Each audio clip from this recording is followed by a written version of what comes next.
everybody. Welcome to Guitars, Gear, and Geeks. We have a wonderful show for you today. John and I are here with the ever so wonderful Andrew Bennett, who was kind enough to join us. Welcome. What's happening, guys? Hey, we'll give what's going on? That's the first round of applause I've ever gotten. See, first time for everything. We'll give you one at the end too. Don't worry. Oh wow, this is my day. Well, thanks so much for joining us, buddy. I think there's so many things that we can talk about today, and we're just excited to have you. Thanks for having me, man. So we want to start with the book. 212 days. You mean this book? Yeah, there we go. That's Hey, right. wait a minute. Shameless. That's my shameless book. Product placement. This is Mine's the on my book. coffee table. Hey, That's where it belongs. By the way, I want to thank you very much. I don't know if you want to talk a little bit about that weird incident where somebody was doing something with your book, because I happened to get that one copy where the pages were not glossy like the real deal. You know what I'm talking about, Andrew? Amazon version? Yeah. So anyways, John, Andrew was like super cool. I mean, I was loving the book and I read it. And I don't know how I got to thinking about reaching out to him and asking him about the pages. And he's like, I think you got one of the, is it fair to say, bogus books? Okay. Which was getting tiring. In short, to put out a book is really expensive to start. You know, you have to buy X amount of copies. Like you said, with the glossy pages and the hardcover and the dimensions, this is an expensive book to produce.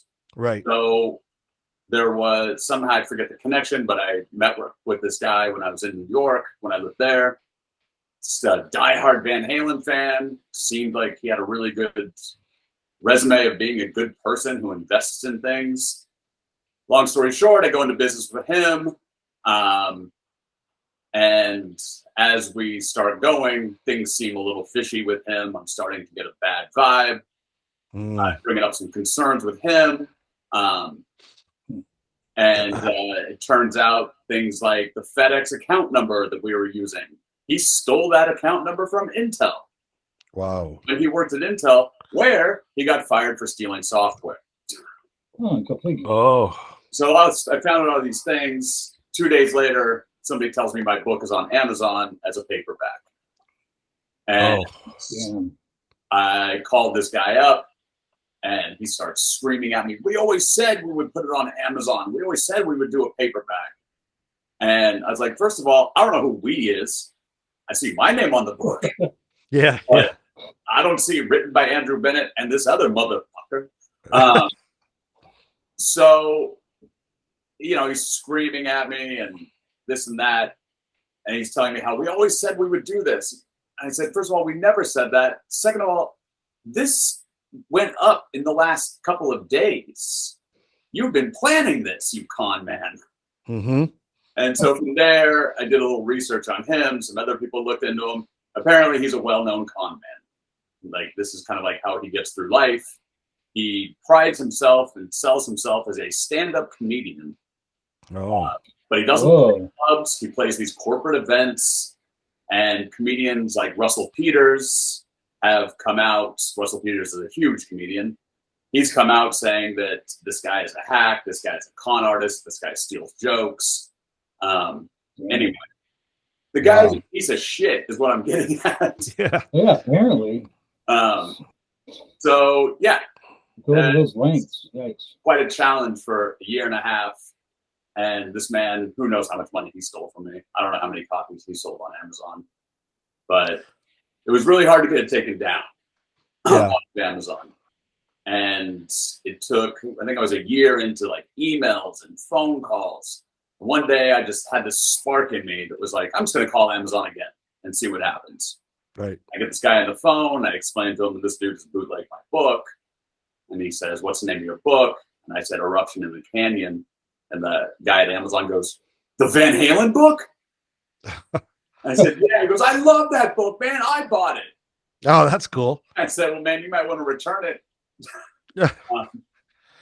And it was that guy that took the took the lead and really worked hard to get it taken down. So, oh, that's cool. Very cool. Listing right now is legit. So is Barnes and Noble, and still at eruptioninthecanyon.com, where I prefer people get it. I package them myself in like packing paper and bubble wrap. Amazon just kind of drops them in a bag, and I don't really want to give Jeff Bezos 30% of my money. The people might not be aware of too is all the photos that are in the book are amazing for one, but the option to purchase them outside of the book, and I've got one right above my computer here. The option to get 11 by 14, purchase that with the book. I mean, Andrew, I don't know how many pictures you got there, but too many to choose from. on the infamous Van Halen hard drive, probably 500 photos, like 65 hours of footage. So I had a site up for the photos. My girlfriend told me it was poorly designed and I'm doing it wrong. So she's taking it over. It'll be back up today. Oh, okay. Yeah, so there'll be a select amount of photos on there. But if anybody bought the book, you can just leave a note that, this is the page number you want, and I'll have that made for you. Oh, that's cool. A little custom order action. Yeah, man. Very nice.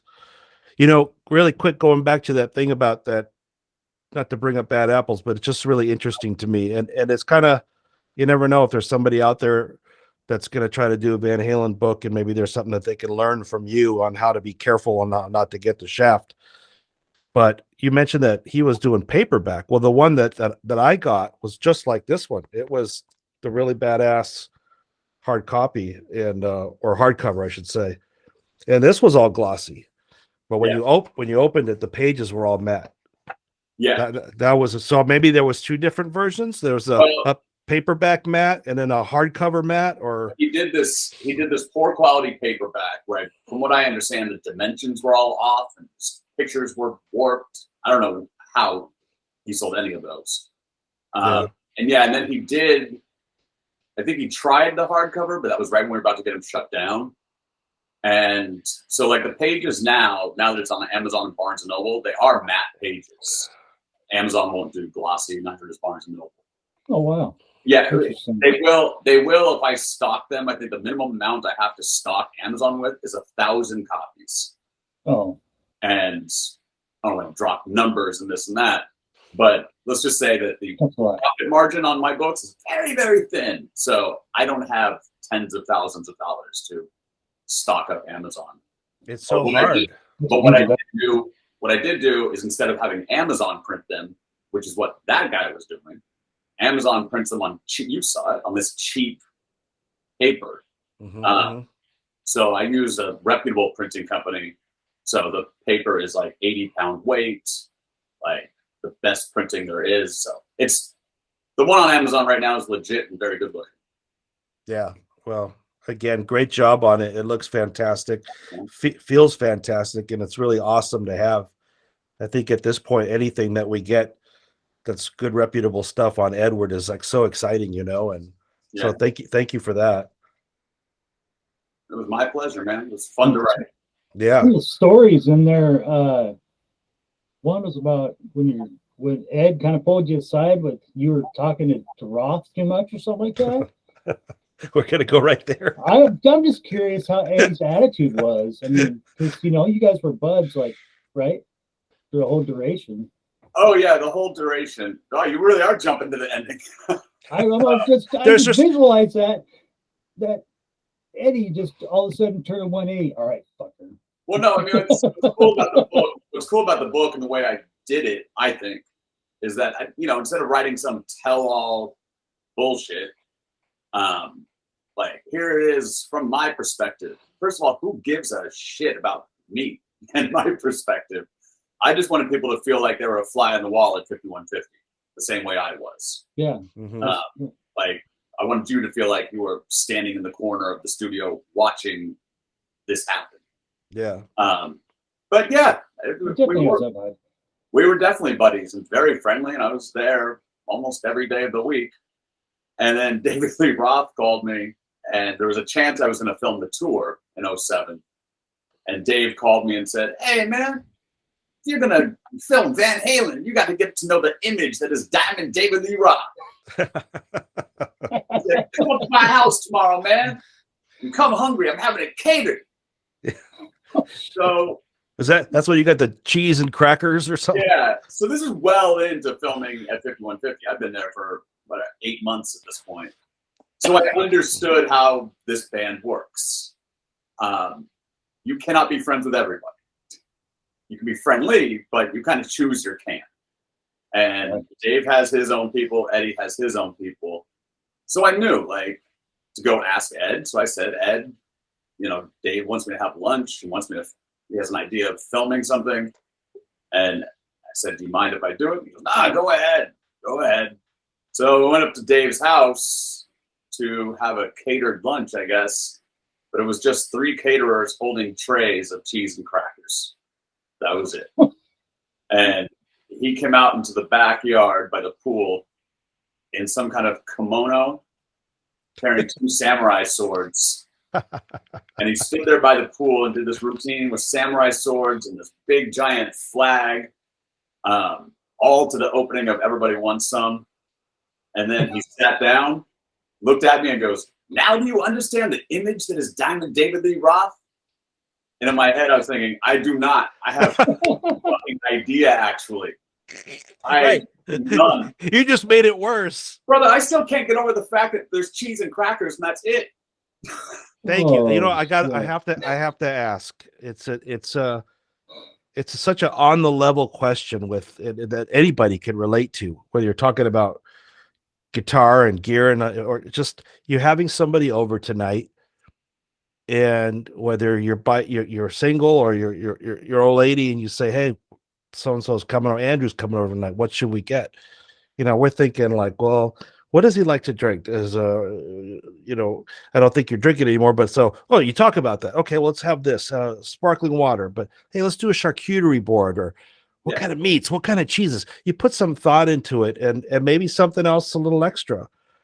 But here you are at Diamond Dave's house, and it's cheese and crackers. To be specific, it was Triscuits and cubed cheddar cheese. Do you think that was what he thought was a hospitable thing, or Diamond Dave is jacking with me? He wants to see how I react. I will preface it with this: the idea of what was Dave thinking, that question cannot be answered by anybody but Dave. Good answer. No clue what that was thinking. Oh, man. But I like the way you put it. Dave is a smart man. Yeah. You know, interesting. It's not just the hippity bop that we see on stage. Like that same personality, that same fire that you see on stage is the same off stage. It's just channeled into different things. Sure. Yeah. So one, yes, I do think it was a test of, can you handle my personality? And I think he wanted to get a feel for me. You know, if you go, like I went on tour, I got my start doing a film on Deftones, and I went on tour with them. Yeah. When you're on tour, man, you're in close quarters with each other for 18 hours a day. So you want to vibe with the people you're with. And so his idea, after doing this flags and swords thing, he said, "Here's what I want to do, man. I want this to be the opening to Everybody Wants Some. So there'll be a movie screen down on the stage, and you're going to film me on 35 millimeter film, and we're going to shoot it. We're going to rent out the LA Forum for a day, and we're going to shoot it on the stage there. And I want to see cinematographer reels. I'm picking the cinematographer." And so we did. Again, I went back and like Dave set a budget, which was a beautiful budget. Everybody got paid well. But I went to Ed before that and I said, "Okay, Ed, now Dave wants me to film this thing." I said, "Are you cool with me filming this?" And he goes, "Well, somebody's got to pay you, right?" Oh, that's an interesting comment too. We haven't gotten to that part of the book and yet. I thought, yeah, that would be nice. And then he goes, Besides, let him shoot whatever he wants. We're never going to use that shit anyway. Oh, So thank you, Dave, for spending, I think, $75,000 to shoot 60 seconds of film. Right. Jesus. Such a trip, man. So he's doing okay. He Oh, did yeah. grab a samurai sword for the cinematographer. He did what? What did He he do? autographed the samurai swords for the Oh, cinematographer. he did. Oh my gosh. What kind of house crazy. did he have? Was it huge? Yeah. I can only imagine him. It actually looks like a mansion out of the movies. Like what Yeah. I'm from LA, so like originally, and whenever you see mansions in the movies, Yeah. you're like, that I never see that in LA. You can drive through the nicest neighborhoods of Beverly Hills, and you're like, I never see those houses. Then I got to Yeah. Dave's house, and I was like, holy shit, man, this is like one of those mansions out of a movie. I finally found one. And of course, Yeah. it belongs to David Lee Roth. Yeah, very, very affluent area in Pasadena. Yeah, no, he's got all the gates and the white pillars and the big Olympic-sized pool in the backyard. Yeah. Yeah, But kind of sparse, right? There's like when you go in, it's kind of like it's not decorated, overly decorated with a whole bunch of things. Right? I'm kind of a minimalist. Mm-hmm. So, like living in New York City for as long as I did will make you a minimalist because you don't have a lot of space. I think he kind of does the same thing. I think he keeps everything very minimal, not a lot of decorations or clutter or anything like that. Yeah. Yeah, I've seen some of that in like some pictures and stuff. I'll have to tell you guys a story off camera about something sometime. But anyways, but that's cool. I mean, what an experience. I mean, not just the Dave thing, but everything that you saw that you got to witness, and you described it really cool as being like a fly on the wall. It's kind of how I felt like. How did it Wow. all happen, though? Right, John? Yeah. How did it all happen, Andrew? I mean, how'd you get your foot in the door with Ed? In 2004, they had brought Sam back to record some new tunes and getting ready to go on that 04 tour. From 03 to 04, I documented Katy Perry. Mm-hmm. And I met her through a record producer named Glenn Ballard. And Glenn Ballard is responsible for, like, he discovered Atlantis and made her who she is. And he wrote Man in the Mirror with Michael Jackson and produced No Doubt. Dave Matthews Band. Big time He's record. got a resume. Oh, yeah. And he met me, and he had seen this documentary I did on Deftones, and he said, well, hey, man. By the way, this is a dead-on Glenn Ballard impression. Well, hey, man. So I really very Hollywood. I really like the movie, and I just discovered this girl, and her name's Katy Perry. And he goes, I want you to meet her and see if you guys vibe. So I met Katy, we vibed, and Katy said, so what are you working on now? And at the time, I was like, oh, well, I'm trying to get big music videos. And she said, well, how would you like to go around the world with me instead? I was like, well, shit, music videos will always be there. And so Glenn was basically shopping Katy around. Like, to all the young girls out there who dream of becoming Katy Perry, please just go to college. It's a different world, the making of a pop star. Yeah. Anyway, so I documented Katy. Glenn and I clicked. He hooked me up with some music videos with other artists. And then now he's producing Van Halen in 04.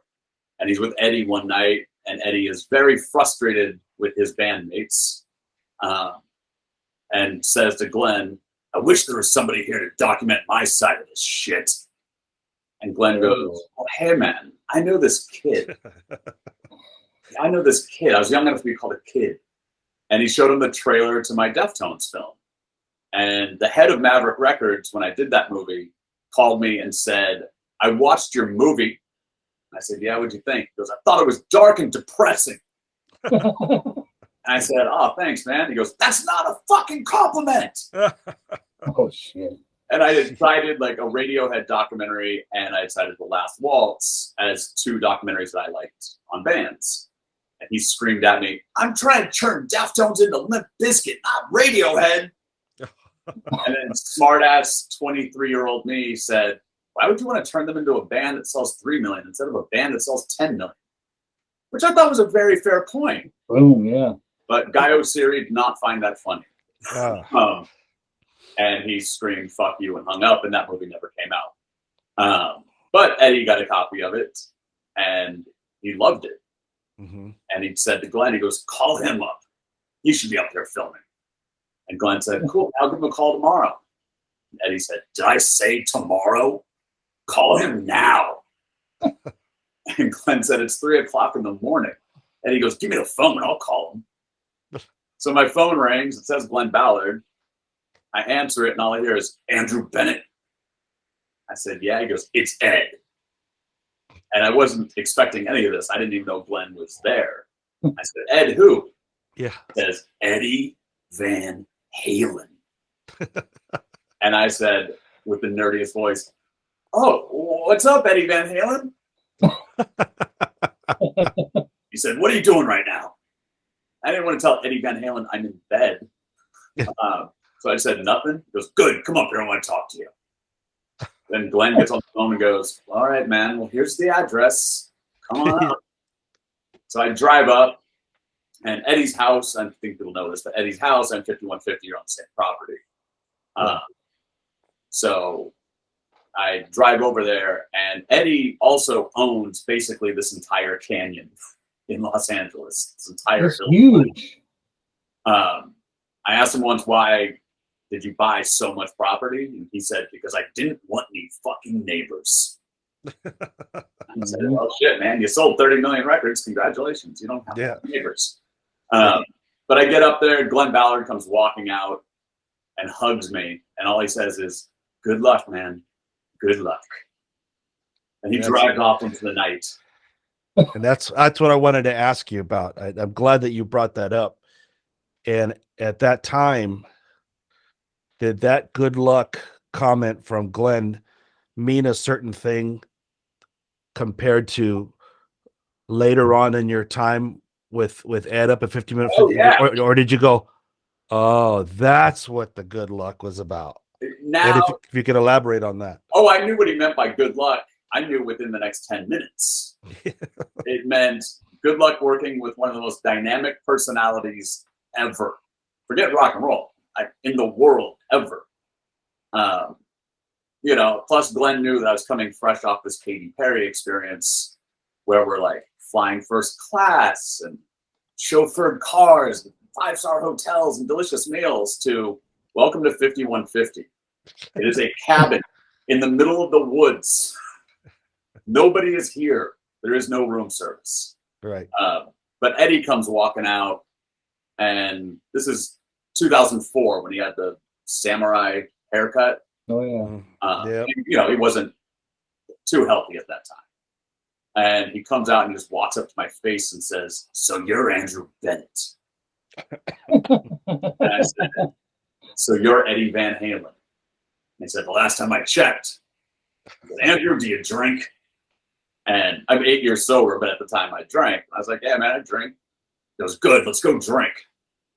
We go into the little kitchenette workshop area. Like there's a refrigerator next to the workbench. It's this tiny, it's about the size of a closet. It's really small. But we go in there, he breaks out this bottle of wine. And my first reaction when I saw the bottle of wine in my head was, is that smoking loom? That shit is $4 at the store. Yeah. Right. This man can drink anything he wants. And there was just something about it like that was really cool. This man can drink anything he wants, but he chooses smoky. Hey, you know, he's not there to wine taste, it's just there. So anyway, I said, hey man, where do I grab a glass? He goes, a glass? He holds up the bottle and says, it comes in a glass. See, that's right in line with Dave's cheese and crackers. Yeah, well, I don't think any one of us would ever have a guest over and go like, comes in a glass, you know? Yeah. I have a cold, but go ahead and have some anyways. What's funny is like in the midst of putting out the book, I had to set up an LLC for some reason that I still don't fully understand. But they made me pick a name for it. And the name is It Comes in a Glass. Oh, that's awesome. That's very cool. So anyway, man, we sit down and we're pulling from the wine bottle. And the first thing he asks me is, so what do you know about me? And what do you know about my band? And I said, you want me to be honest? He goes, no, I called you at 3 o'clock in the morning to come to my house and lie to me. Yeah, be honest. And I come from like Generation X and grunge and alt rock and things like that. So Van Halen was like just the generation just before my time. And so I really didn't know much at all. Yeah. And so he goes, so tell me. I said, well, I know the song Jump because it came out when I was 5 and it's called Jump. And he goes, all right, what else? And I said, I know the Right Here, Right Now song because it was on a Pepsi commercial. Yeah. And he says, anything else? I said, I don't mean to disrespect you, man, but that's really all I know. He goes, Andrew, I haven't met anybody in 30 fucking years that doesn't know everything about me. You and I are going to get along great. That's cool. And yeah, I mean, it was kind of the bond that started it was I really don't have any questions for you. Like I was there to document this man who was the hardest working musician in fucking rock and roll. Yeah. I've been around a million musicians who I think it goes without saying are not as good as Eddie Van Halen and don't practice half as much as Eddie Van Halen. Yeah. Those sessions at 5150 that I was filming, he referred to as practice. That's what he called it. Mm-hmm. He'd be like, Andrew, come up today. We're having a practice at 3 o'clock. But there's no album coming out. There was at the time no tour coming up.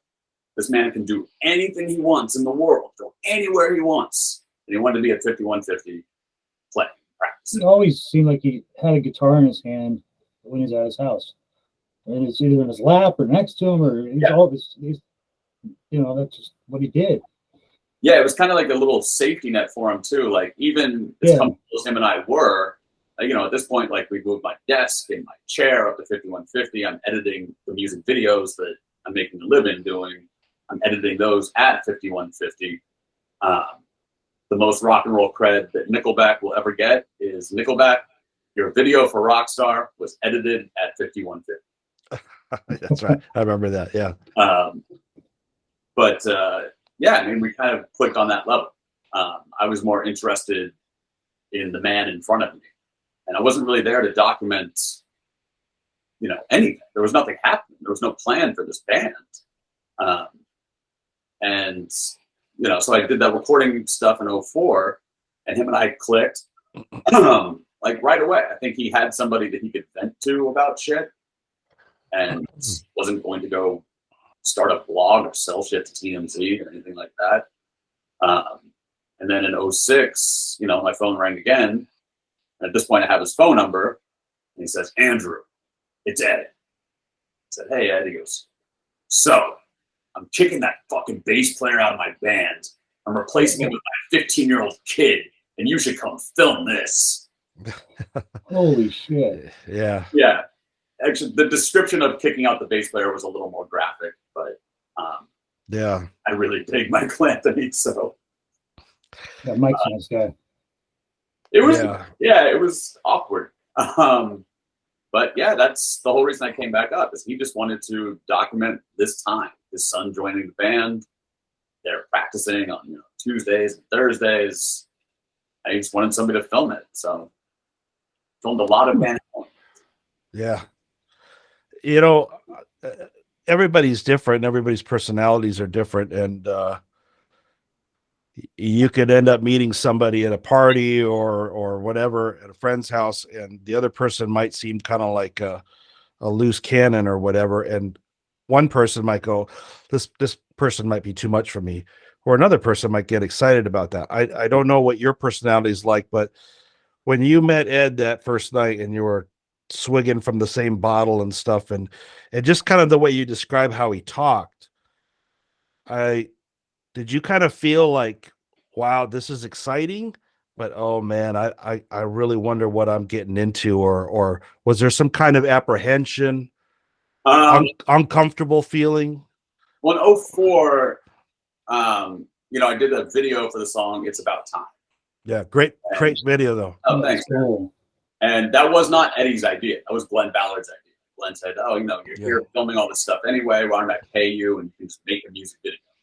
And then I kind of came up with the idea of E03 in that music video.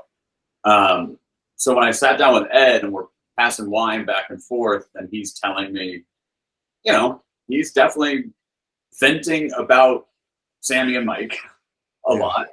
At the same time, I'm sitting there and I don't really have any concept of what he's talking about. Right. I was not aware of the feuds within Van Halen or Eddie's personality, nothing. So really, I'm sitting there watching what I do know is a legend, but a very eccentric artist venting while we drink wine from a bottle. And I was pretty cool with it. I wasn't really blown away. At that point, I'd done the Deftones tour. And on that tour, the guitar player wouldn't talk to me. He said, "I'm on a media blackout on this tour." That's what he said. "I'm on a media blackout." And I was like, "Man, you have been somewhat known for about 4 minutes." Yeah.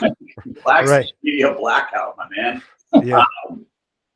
But him and I were on the bus one night, and he rolled up a joint and passed it over to me, and we smoked that. And then he asked me if I wanted to smoke another, and I smoked another with him.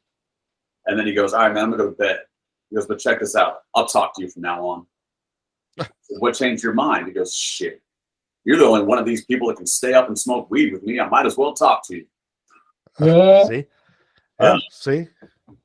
So, yeah, you kind of like learn their personalities. But it was different. Yeah. With Ed, there's no ego. Like in all this, like in all his anger at that time, not once did he ever say anything like, "I'm the reason the fans come." No, "I'm the real draw to this band." Nothing. He just talked about fellow bandmates that he felt didn't work as hard as him. That was it. During that time, he was split from Valerie, wasn't he? Oh yeah. Okay. So I wonder if he was dealing with that as well, or and maybe in the background amongst the Van Halen stuff, he probably had a lot on his shoulders. Yeah. He definitely did. But Sammy got there. I was there the first night that they, I don't think they had seen each other in a long time. So I filmed like the first time they hugged. You see it in the video actually. Okay. That's the first time they'd seen each other in a long time. Wow.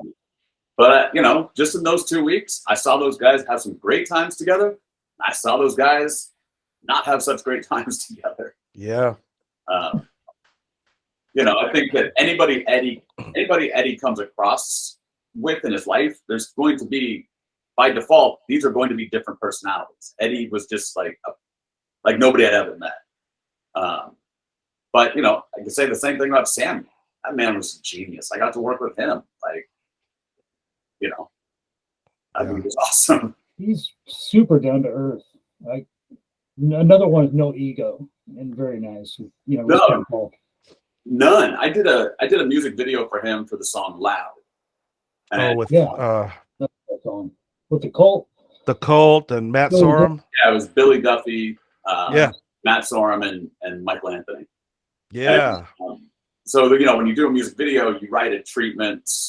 Like they pick like 5 directors. We write our ideas. Then the label and the artist pick the one they like.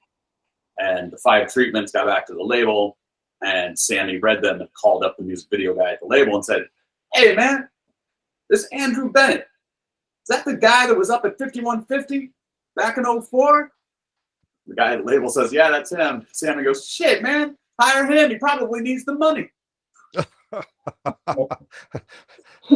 And so I get to the set and Sammy's standing right there when I walk up.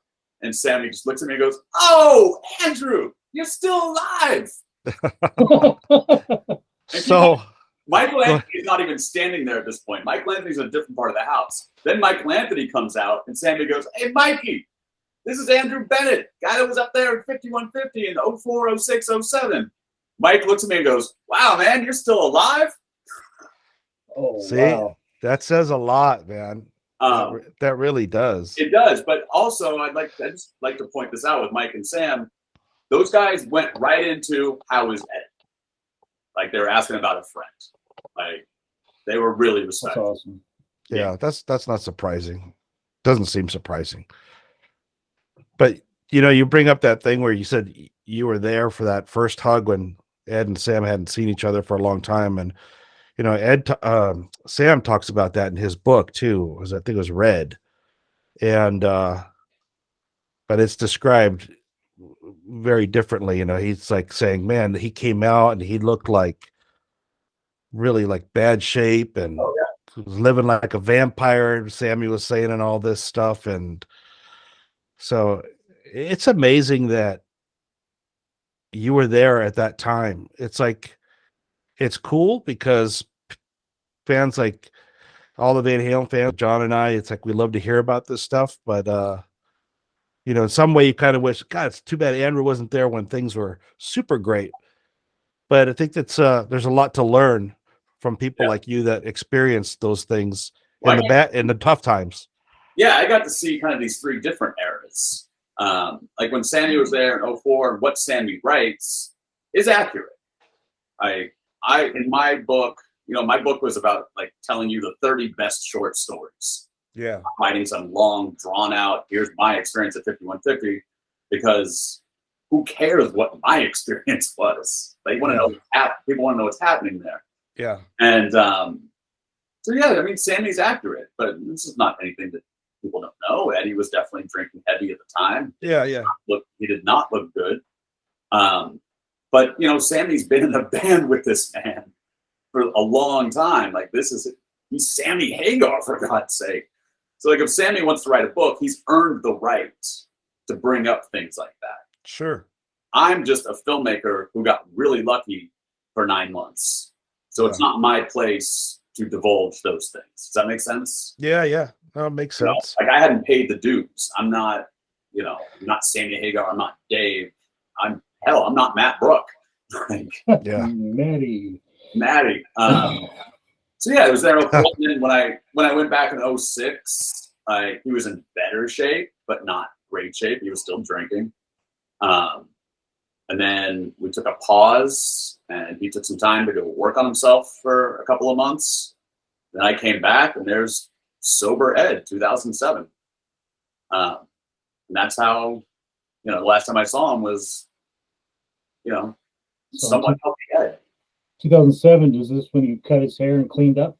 Yeah. That didn't happen in 06? No. 06 was still like, he had the long hair in 06. He wasn't rocking that samurai ponytail. Yeah. But 06 was still like the jeans held together with a piece of rope, gritty combat boots. Oh, I have to ask about the hobo shoes, man. Jesus, dude. I remember seeing that in a picture a couple times when that, back then when that was coming, I was like going, what is that? That's his freaking big toe, man. It's sticking out. I don't know what you could tell us about that, but I can tell you this, man. If it doesn't have to do with music or his son and brother and Valerie, it doesn't have to do with those three people and music, Ed doesn't give a fuck. Like, he does not care. Like, he was probably comfortable in those shoes and saw no reason why he should wear other shoes. He wore them forever, too. He wore those in 04. And yeah. And even his cars, he had a really nice M5 BMW. I never saw that car get washed. It had dings on the doors. There was a Mercedes where he had swapped out the model number and put in 5150 as the model number.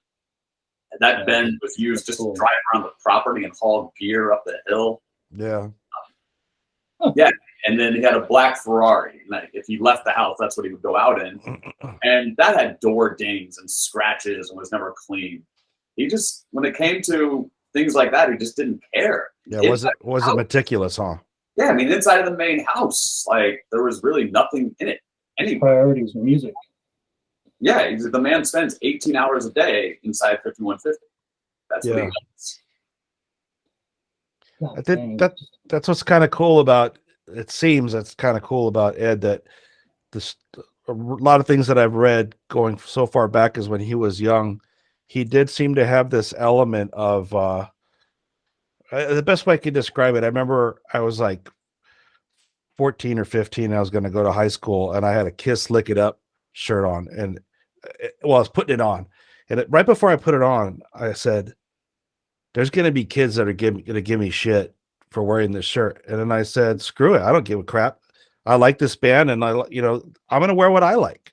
Yeah. And Ed seemed to have that, even though he had. Well, we all have our insecurities, but Ed seemed to be tough in that area in a way that was kind of admirable. A lot of people fold. Oh, I'm not going to wear the shirt because I don't want to get shit. Ed seemed the type to be like, I'm putting that shirt on. I don't give a shit what do you think? From a shirt, the shoes, the music he writes, it's really what he wants, what he likes. Yeah. I don't know how much music is up there that he never released. Good God, I can't imagine. Yeah. All because he didn't consider it to be his best. He was only going to put out his best. Yeah. But yeah, man, he did like the shoes, the shirt, the few times we actually left 5150, like once we went to a flower shop, once we went to a grocery store, he didn't even wear a shirt. Topless. We were at a flower shop one day, and they were doing something for him. He's wearing no shirt. He's got the jeans cinched with the rope.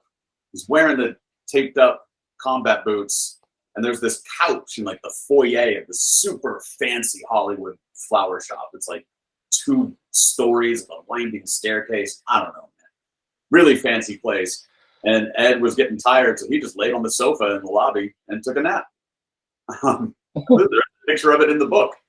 If you see the picture in the book, yeah. That's him laying in the lobby of a flower shop. That's the Oh, that's a flower shop? Yeah. Oh, I thought that was in his house. No, it's a flower shop. Wow. Shit. So if you went in that day to buy some roses, you had to walk past Eddie Van Halen taking a nap. Can you imagine, dude? Who's the bum? Right? Yeah. Look at the shoes. He probably stared at the shoes longer than than his face to realize that it was him. That's crazy. That's crazy stuff, man. No, he was like this free spirit guy, man. It's really cool. Yeah. But before we get into other stuff, it's like I had a feeling this was going to happen. You say one thing and then we just start going down all these different avenues. There's so much to talk about. But no, I think it's all of us. It's great. We love it. But John and I wanted to say congratulations. You said 8 years sobriety. So that's something to totally give. Thank you. Big kudos to. So good for you, man, and that you're doing well, and love to hear that. So Thanks, appreciate it. Thought that was worth bringing up. I just did what I was supposed to do. It's good. Time flies. I've been 5.5 years myself, but yeah, it's like yesterday. So it didn't seem that long to you, John. You really No, kind of. it doesn't. Time goes by so quickly. As long as you keep them busy and you always got things going on. So before you know it, a year's passed, then another year. Just life goes right behind you. I don't miss it at all. I don't know to ask either one of you guys who want to answer. Do you feel the same, Andrew? That time goes by so fast now, or it goes by really fast. I think we're going to get into a whole sobriety podcast, but I think a lot of people, I went to rehab. You go to rehab for 90 days. I think a lot of people, when they get out, like AA does kind of do this clock on your sobriety. Here's your 6 months. Here's your 9. Yeah. And so you always have that sense of time in your head. By the way, I support AA, but that's one of the things that the program does. It kind of can sometimes make people feel like they're carrying this burden on their back. And I did it a slightly different way and had a different approach where after those 90 days, I was like, well, this is my life now. I'm just going to get back to my normal life. Yeah. So the time did kind of fly. And, I was one of the lucky ones, man. The temptations and things like that just didn't affect me. That's good. Sometimes I joke that I've been offered more free cocaine in the last 8 years than ever before that. So where were you people? You're getting tempted, man. Where were you? I don't get tempted at all. I actually laughed and asked those people, where were you 9 years ago? Oh, 18 well, that's at cool. 4 o'clock in the morning. Yeah, right. Yeah.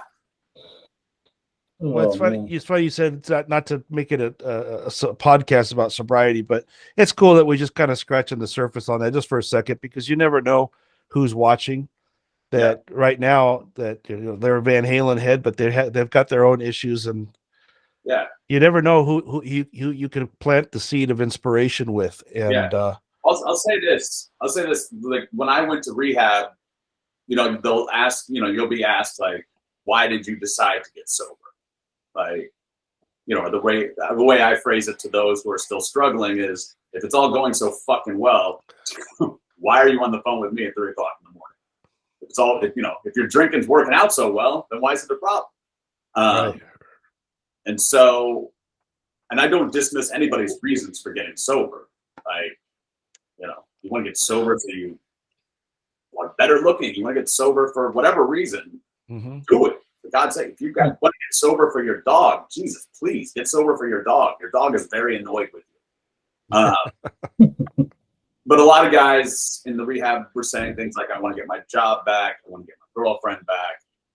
And all extremely valid reasons to get sober. But there was a part of me that thought, wow, you're really thinking a lot about yourself, aren't you? And so my driving force was, I'm going to get sober so I can stop causing pain to all these people that I love. Yeah. Because that's what an addict and alcoholic does. You are this weight and this burden on people who love you. And they're not even angry at you. They're depressed and they're worried and scared. I didn't want to do it. I would go weeks and members of my family didn't know where I was. Like, I went to Ireland once for a week. I don't remember going to Ireland for a week. Wow. No idea, man.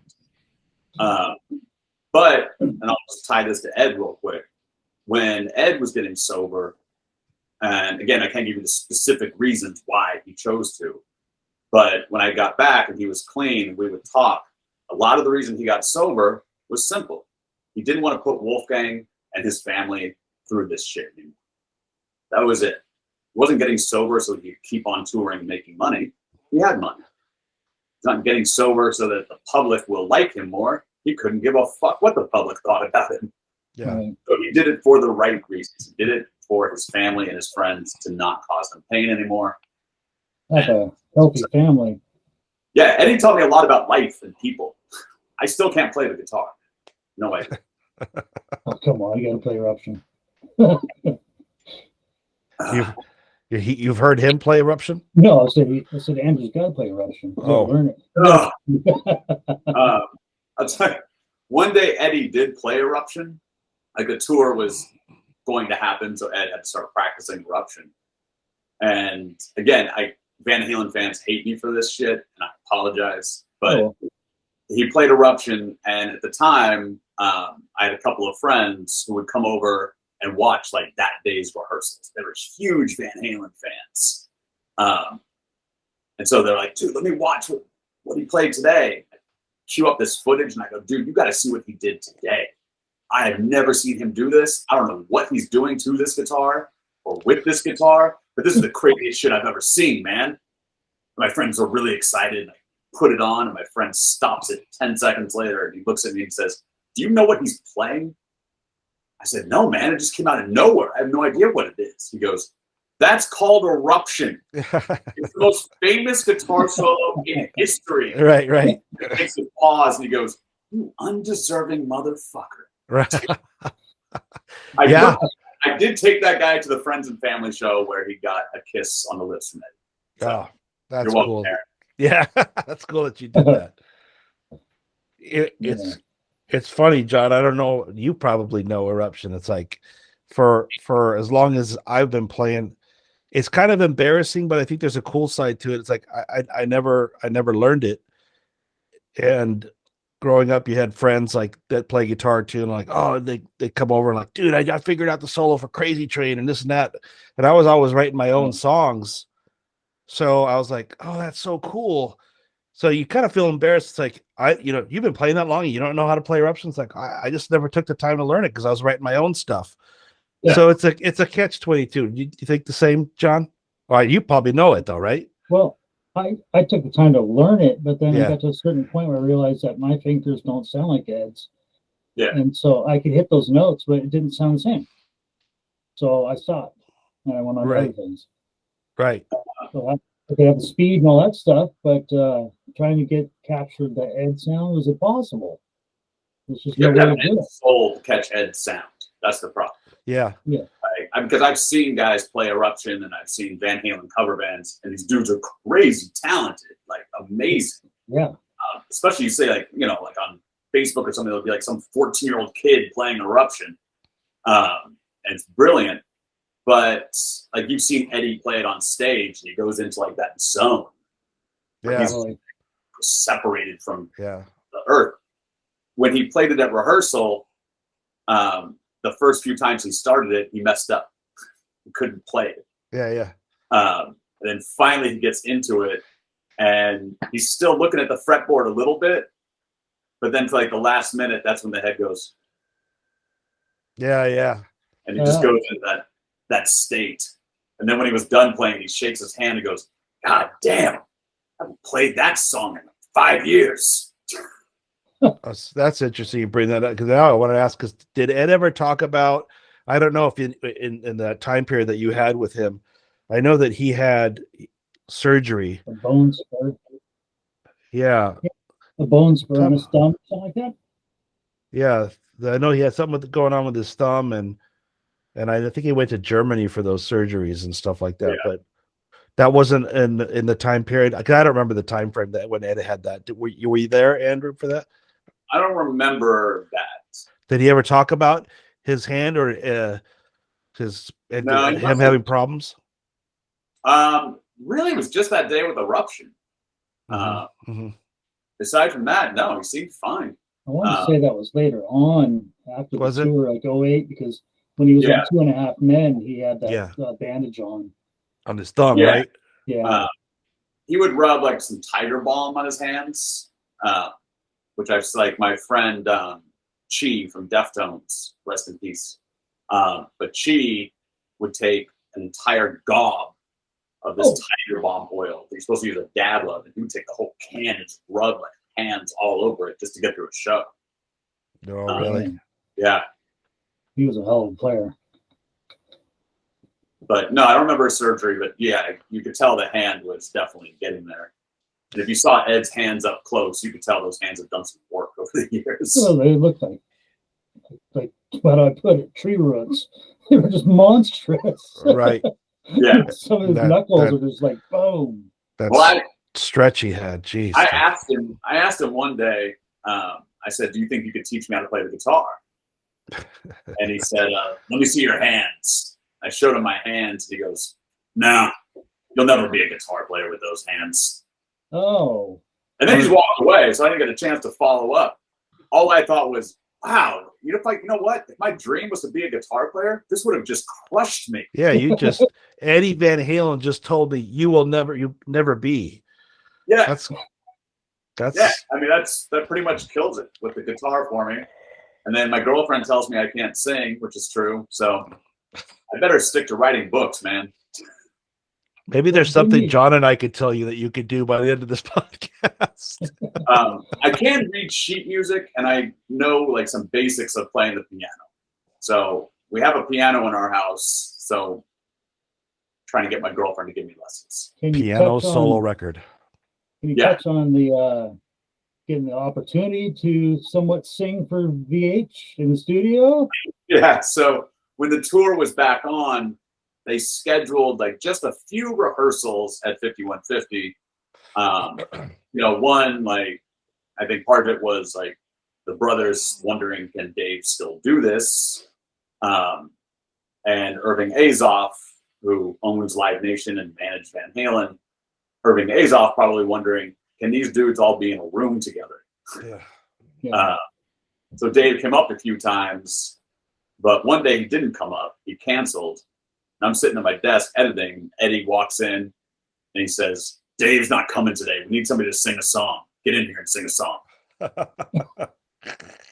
go in and I was like, dude, I don't really know like all the lyrics to all the songs. He goes, which one do you know best? I said, well, Hot for Teacher. All right, it's too hot for teacher. And there's no warning. All of a sudden I just hear, it's Ed, it's Al counting off. Right. And so I sing Hot for Teacher.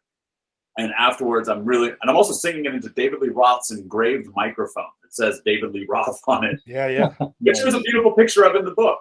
Mhm. I set it down on the board. I looked at Ed and I was like, man, I'm really sorry. Like, I'm not a singer at all. And he says, don't worry about it, Andrew. You're still better than Dave. Oh, He said it with a smile on his face. Yeah. of course. That's too funny, dude. At least I was covering a Dave tune, not a Sammy tune. Like, Oh, geez, 90 difference. no, there's very few people in the world who can do what Sam does. Yeah, Sure. Sam's badass, and Dave was too, and for how he did things. But that picture is really nice. I always thought that picture of the microphone on the console, you can see it says clearly David Lee Roth. It's like that would be like Dave did a solo record. That would be a badass album cover. Yeah. There's one too where it's like the mic, and then you see the different levels for each guy. So the mic is there, it says Oh, David yeah. Lee Roth, and then Yeah. those levels says like Ed, Al, and Wolf. Yeah. Yeah. No, I was lucky to capture little moments like that. I mean, it's funny, when I was there to document. I was there to film. Sure. So years later, I opened up this folder that just said VH photos. I had completely forgotten that I ever took a picture. Oh, really? I opened up this folder and there's like 500 images. Oh. And then they sat around for another 5 years until I decided to do something. Yeah. That makes sense though, I guess, because you're there and everything is like you're there to do a job. You're there with Eddie Van Halen, and you never know what's going to happen. So everything's like just coming at you rapid fire. I can only imagine, it's like, Oh yeah, you never know what's going to happen. yeah, No, never. I'd be sitting there on a quiet afternoon and just think to myself, why is it so quiet? Something's about to happen. right. There was not too many dull days. And when it was quiet like that, did something usually pretty unusual happen? Yeah, if it was too quiet, like Ed might like take a nap in the middle of the day or something, but I don't think that man ever slept for more than like 10 minutes during the day. Yeah. So you could be like, all right, well, he's resting. And then you're like, well, now it's been an hour. So really the quiet time was like 10 p.m. to 7 a.m. That was about it. Sometimes he would get up even earlier and start playing music. But even after he left the studio, he would go down to his house and still play. Like he had a cello next to his bed. He would play the cello to help himself go to sleep. Mm-hmm. But that would be quiet. And then I was there one night, and are we telling the story? When the guys broke in? Yeah. Oh, Go for it, man. Some guys had come up during the day to 5150, some repairmen to fix like the AC unit on the top of the studio. And Eddie was a little on edge because nobody comes up to 5150, like ever. There are no friends hanging out. Like Eddie always said, if you're not here to work, then you don't need to be here. So no hanging out. The only person that ever came up there was my dad. And my dad was in town. We were going to go have lunch together. I told Ed I'm going to have lunch with my dad. And Ed said, fuck that. I want to meet him. Tell him to come up here. So I had to call my dad, and I was like, so change of plans. I'm like, do you want to come to Ed's house? And my dad was already halfway to Ed's house by the time he answered that question. He was very excited. Yeah. that's awesome. So he brought lunch. We had lunch. Ed asked my dad, do you play guitar? My dad said, yeah, a little bit. Ed said, let's go jam a little bit. So they walked into 50-50, and Ed said, which guitar do you want to play? And my dad, of course, chose the Frankenstein. Yeah. And they jammed a bit. There's this great picture of my dad sitting at the console, like, shorts and his Birkenstocks and his goofy little hat, just holding Frankenstein with like this shit grin smile on his face. Oh, that's so cool. And sometimes I mess with them, and I'm like, I know that my younger brother became the ultra successful attorney and gave me the beautiful grandkids. He's got the beautiful house. But did my brother ever get you to jam with Eddie Van Halen? Right. Yeah, right. Yeah. But these guys are fixing the AC, and it's a little weird because people are here, and Ed's a little freaked out. He goes out. 5150 is basically a converted house, like a guest house that's been turned into a studio. So there's a 2-car garage, and inside that 2-car garage are 50, 60 different guitars. Like all the really rare stuff is in this garage. But all you have to do to go into that garage is kind of jiggle the handle a little bit and open it up. There's no key, there's no entry code, nothing. Just pop it open. So he goes out and he does that, and when he looks up, he sees one of these guys on the roof. And for the rest of the day, I can't get him to stop. He's just like, Andrew, they're gonna come back, man. They're gonna come back and break in. I'm telling you. And I said, Ed, you live in a fortress.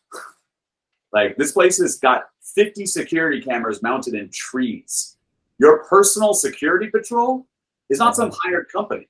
It's the actual LAPD who would drive around the property with spotlights looking for stalkers. Right. Like, without him asking. This is just part of their nightly routine. Go do a check on Eddie Van Halen's house. And so I try to tell him, like, dude, these guys aren't going to break in. And then later that night, I decided to sleep there that night because I was editing. And I just wake up at 3 a.m. to the sound of an Uzi. Just bullets. And I kind of opened my eyes, and all I thought was, oh, shit. What's that? I walk outside, and there's Eddie in some tidy whities, the infamous combat boots, no shirt, no pants, a pair of night vision goggles on his head, and a fully loaded Uzi. And somehow he grabbed a cigarette as well and was smoking a cigarette. Outside, that's an album cover right there, too. I come outside and I just look at him. I kind of look him up head to toe, and all I said was, so? And he just looks at me and goes, I fucking told you they'd come back. I said, man, you are messing with me. These dudes did not come back. He goes, want to go downstairs and watch the tapes? Because the security cameras are where he films everything. I said, no, man, I believe you. And I said, but what happened? I'm kind of pointing at the gun. Yeah. And he goes, well, Andrew, I'm downstairs playing guitar in the house. I look up at the monitors, and I see those 3 guys jump in the back gate. So I grabbed what I had, which was combat boots, night vision goggles, and an Uzi. I grabbed my car keys and my phone. Classic. But he goes, so I came out of the house. Sorry about that. From the house up to 5150 is this kind of long, winding driveway. He goes, so I'm walking up the driveway. I snuck up behind them. I cocked the gun, and I told them, freeze, motherfuckers. I know you got in, and you're not going out the same way. All I want to know is, are these dudes dead? That's all I really want to know, man. Right. Like, there's a number on the refrigerator that you can call should this happen.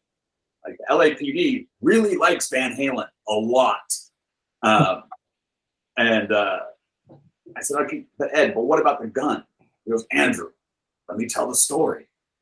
So I marched these guys down to the house, and I take them in the backyard, and I said, you see that mountain, motherfuckers? And it is like, it's the Hollywood Hills. So it's this dark canyon. You have to go all the way up through all these trees up to the top where Mulholland Drive is. Oh, that's a steep hill. Yeah. He goes, you see that mountain, motherfuckers? I've been over there. Start climbing. I said, okay, but Ed, again, I heard the gun. He goes, Andrew, shut up. I'm getting to that. So they're climbing the mountain, Andrew, but they're not going fast enough. So I told them, climb faster. Andrew, you know what one of these guys said to me? And I'm standing there and I literally just went like this. I have no idea, man. He said, I'm climbing as fast as I can. And I told that guy, I highly doubt that. So I fired off some rounds at his feet. I said, Ed, you can't just fire off an Uzi at people in the middle of the night in the dark woods. He goes, Andrew, first of all, he just taps the night vision goggles. He goes, second of all, I wasn't aiming for them. And he goes, oh, and Andrew, you never seen 3 motherfuckers climb a mountain so fast. If you want to know the rest of that story, you have to buy the book. There you go. It's a great, The great LAPD story. didn't show up. Oh, good. A lot of autographs were given that night to many police officers. Damn, Uzi got night vision goggles. Yeah, I'm sure there was no mention of the Uzi when they showed up, though. Probably. He was still wearing the Uzi. Oh, Dude, this place flooded in like. he was lucky that he's Eddie Van Halen, because otherwise, Dude, the Yeah. property looked like the bank robbery scene in Heat.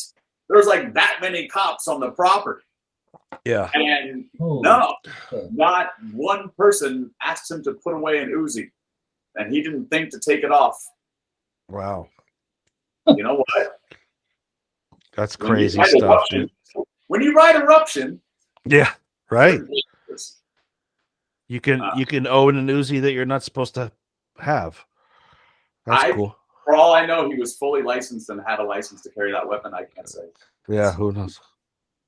Crazy story, man. Would also say that if you're Eddie Van Halen and you're that well known and your fans are that like diehard about you, so there's always going to be this handful that batshit crazy. Yeah. Like if you lived that existence, you would probably have guns too. Oh yeah, yeah.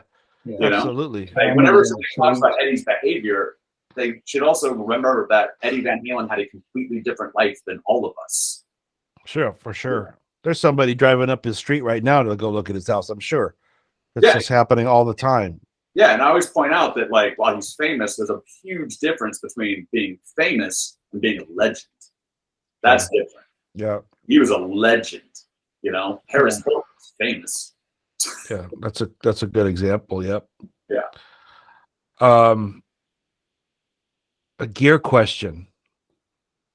John, I think you're gonna like this one. Okay. What you got?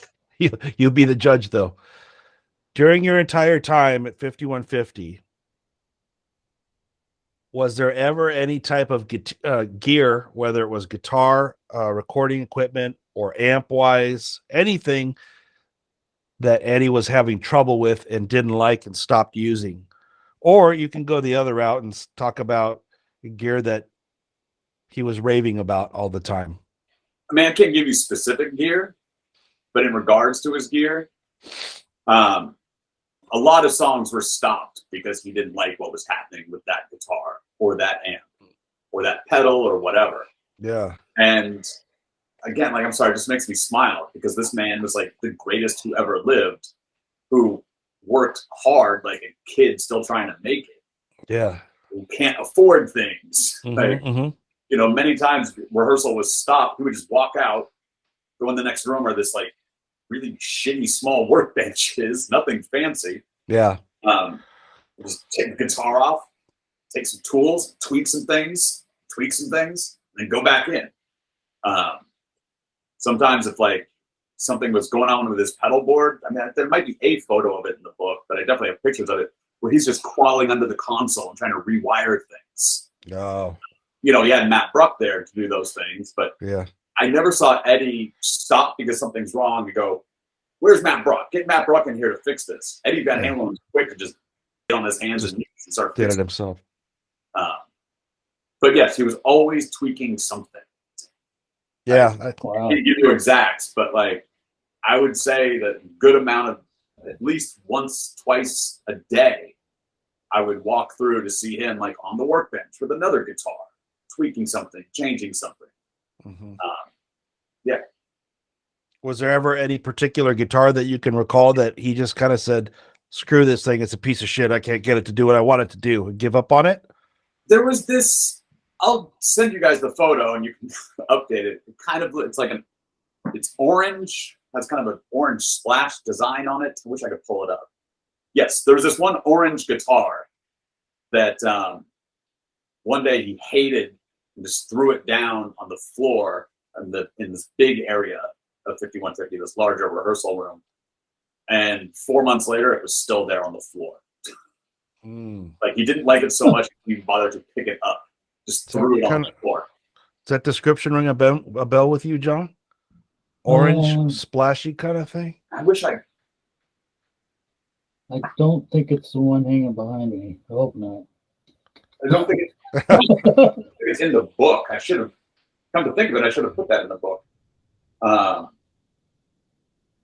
Probably one of those custom Wolfgangs. I'll send it to you guys, and you can post it when this goes up. Yeah, that'd be Okay. cool. That'd be awesome. But no, he was constantly tweaking things. Yeah, so you like to tinker on stuff and always try to make things better, make things easier. When the EVH amps and heads came out, I didn't know that this was like in the mix. I didn't know, and all of a sudden he wanted to shoot something for the EVH product for Fender. But the EVH amps, one day he was like, "All right, let's go check these amps." And he's telling me, he's like, "Yeah," and I'm sure all musicians know this. At the time, I didn't know anything about this. He goes, "Yeah, I'm crash testing these amps." And from my understanding, crash testing means like you hit a chord, you let it go for a couple of days, Play see the shit out of it. if it sustains the tone. Is that correct? So we go to this room. We don't do that stuff because we don't have the money to see what happens. Well, I'm told that it's usually 1 or 2 days. We went down to the plant, and there was a room taped off with caution tape that said, "Do not enter." And from this room, you could hear, and that's where they've been crash testing it for a year. Yeah. What? It sealed off the room for an entire year. Yeah. And with this big weight, like, what is Eddie Van Halen gonna think when he gets here? And he opens the door and he listens. He goes, "Good amp, like it." And then It's insane, huh, John? Fucking year? Oh, A year. I was thinking like a month maybe. But like, What do you- That's what I thought I heard too, but doesn't surprise me. You know? another nod to his like kind of perfection is when they were doing the original replica, when the Frank replica first came out. Yeah. Every replica designer at Fender was trying, and nobody could get it right Yeah. by Ed's standards. And so Chip Ellis, who's now very well known, at the time was a young guy trying to work his way up at Fender. And apparently he had been like staying at work after hours and building his own replica. And he finally finished it and took it to the head of Fender and said, "I want you to present this to Ed and see if he would approve this one." Yeah. And the guy at Fender's like, "We have nothing to lose." He's turned down everybody else. Yeah. And the balls on Chip Ellis, he said, when he comes here, tell him to bring the original. I want to put them both in a room and see if he can pick which one is which. And Ed laughed at this, of course. Like, "Oh, smart ass kid." Yeah. And he goes down, we go down to the Fender plant, and we go into this room, and there's the 2 guitars. And Ed says, "Can I touch them?" And they said, "Yeah." So he picks one up and kind of feels the weight. He picks up the other one, feels the weight. He goes, "That one's mine." And Chip says, "How do you know?" He goes, "Yours is 6 ounces lighter than mine." Yeah. And Chip's jaw dropped to the floor. They had weighed them. Chip's, indeed, was exactly 6 ounces lighter than Ed's. Yeah. Like, Eddie was from another planet, man. Yeah. Sneaky. But Chip Ellis got the gig. Yeah. Yeah. And what That's a another- gig it was. Chip, I ran into him at NAMM show. He was another guy that was very kind, respectful, and shared a bunch of cool stories and showed me some texts from Ed. And they were talking about football, talking about racing. So all sorts of different stuff, but it was really cool. The stuff he shared, like you're sharing, but no ego or anything. And we're talking about maybe future projects and stuff. And he told me some stuff about, the Frankensteins, but yeah, he was a cool dude. Yeah. Tell him I said hi. Yeah, like somebody ran into him. That's cool. You got to meet him. I've never met Chip. Well, back then he was just like this nervous young guy at Fender. Yeah. Yeah, he would come up to 5150 because Ed started playing the replica on the regular. Yeah. Chip would have to come up and check some things out, and Chip always looked like happy to be there, but like really nervous. Yeah. Which is understandable. You're making a guitar for Eddie Van Halen. Yeah, that makes a lot of sense. It's just like, oh my God, is it going to be right? And because you probably get that fear, like Ed's like, whatever it is, I would never do this that way. You're gone. Oh yeah, it's over. Mhm. Oh yeah. Ed was not one to sit around and burn time or energy with people who aren't perfectionists. Yeah. Like that's one of the things he ingrained in me. Like when I shoot music videos, we have a pre-production phase. Like before we actually shoot, it's all the planning that goes into the shoot. And a producer asked me once, because when I'm prepping for a shoot, I don't sleep. Like that's all I think about every day is that shoot, what can go wrong, what I want to do creatively, everything. And this producer asked me once, he goes, "Why do you prep so hard for a music video?" And I said, "Because when I show up to set, there shouldn't be any problem that we can't solve in 10 seconds. Also, wouldn't it be nice if we all just had some fucking fun that day?" Yeah. Like, there's a reason we all dropped out of college to do this. So that'd be fun. Yeah. Yeah, have some fun. But that level of perfection was 100% inherited from him. No complacency. He never settled on anything. No, I once had a producer. They're trying to move the day along, so I understand. But I wanted a second take on something. The producer said that first one was good enough. I almost snapped. Yeah. And like, I'm a super laid back director, man. Like, before I was sober, we could smoke weed on set all day. We had great times. Like, again, that should be fun. But he said good enough. And I walked over. I go, "Don't you ever fucking use that term. It's perfect, but we do it again." And in that moment, I still remember to this day, in that moment, I was like, that's Eddie Van Halen in my brain right there. Yeah, that's cool. Yeah. Very special. Hey, Andrew, did you have anything to do with that video? I think it's called Catherine. Oh, God, no. Oh, that's not you. Okay. No, that was, from what I understand, that was between 04 and 06 when I think he was hanging out with not so savory people. Oh, that was somebody else. Sin soundtrack or whatever that's called. Sin. And there was another one. It was an adult film. Yeah. Yeah, he did two videos for that. Yeah, Rise or something. Yeah, Rise. That crew of people, that group from 05 that somehow found a way to manipulate and take advantage of this guy who clearly needed help. Those people are pieces of shit. And when it came time for Wolf to come back and join the band, those people were nixed and gone. That is the magic of Matt Brook. Matt Brook isn't putting up with shit. That's good. Huh. And I know Eddie can handle himself, but Eddie also wanted friends. He wanted to hang out with people. Yeah. And these people, I feel like they manipulate them. Yeah. They're doing blow, they're working in porn. Eddie rarely had somebody around him who would point out, like, "Brother, you need to get some help," because they all wanted something from him, Yeah.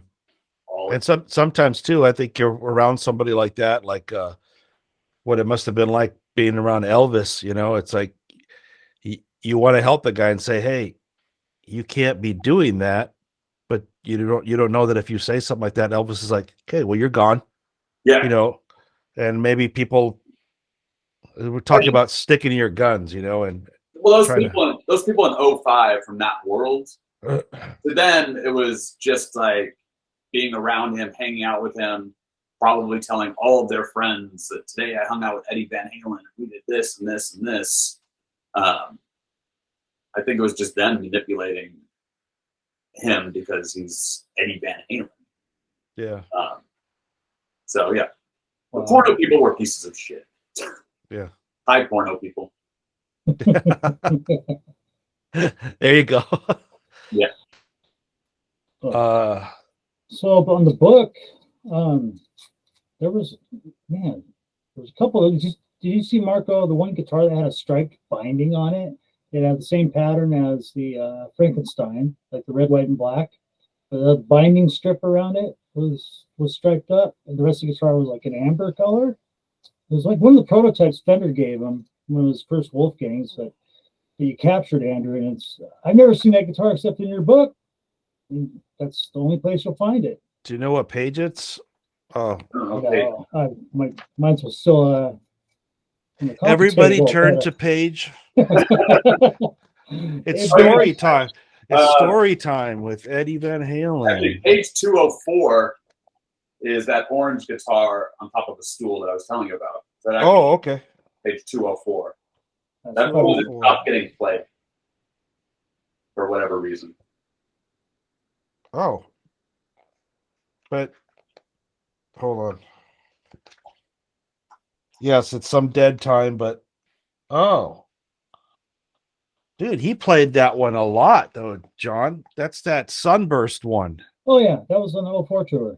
Yeah, well, that's the only one I could ever think of. That Where one has a neck It's plate off on of the back of it. That's when he put a neck plate on the back of it as a real Floyd Rose. He took the factory PV trim off of it. He was always tinkering with that thing. I wonder if he that's the only time I ever saw him so frustrated with the guitar he just stopped playing. I wonder if he was having problems with the Fernandez, I'm sure Matt Yeah. Brock fixed it. the sustainer thing, because Yeah, Matt was geeky like that. He knew how to fix amps, and yes, I know he was big into amps and was able to mod them and rewire them and so forth. Yeah, Matt's a special being in himself, man. Like that guy. I don't think anybody else could do Matt Brock's job. Huh. Like I don't see it happening. I don't know. Any rock star who needs an assistant should go off the Matt Brock model. Like Matt Brock was amazing at being Ed's friend, being his partner with business, being his assistant, the kind of tech that he was there. Yeah. Matt Brock was just like hardworking and really loyal. I always admired him from the very beginning. He shared a lot of time with Ed. yep, Decades. so much time. No, I mean he lived on the property. Right. Yeah. He lived on the property. He had a guest house. He had a nice place, but yeah, man, like Is that the same guest house that Gary Sharon stayed at when he was living there? probably. Hmm. Yeah, it was either you were going to stay in Matt Brock's guest house or myself when I decided to stay there for a night. If I was working late, just sleep in my chair. Yeah. That I brought up from my living room when my girlfriend at the time told me, "You spend all of your time up there. You need to make a decision who you want to live with, who you want to hang out with." And all I thought was, I don't even like you that much. You're making this very easy. Yeah. Who do I live with? You, who I don't like very much, or Eddie Van Halen?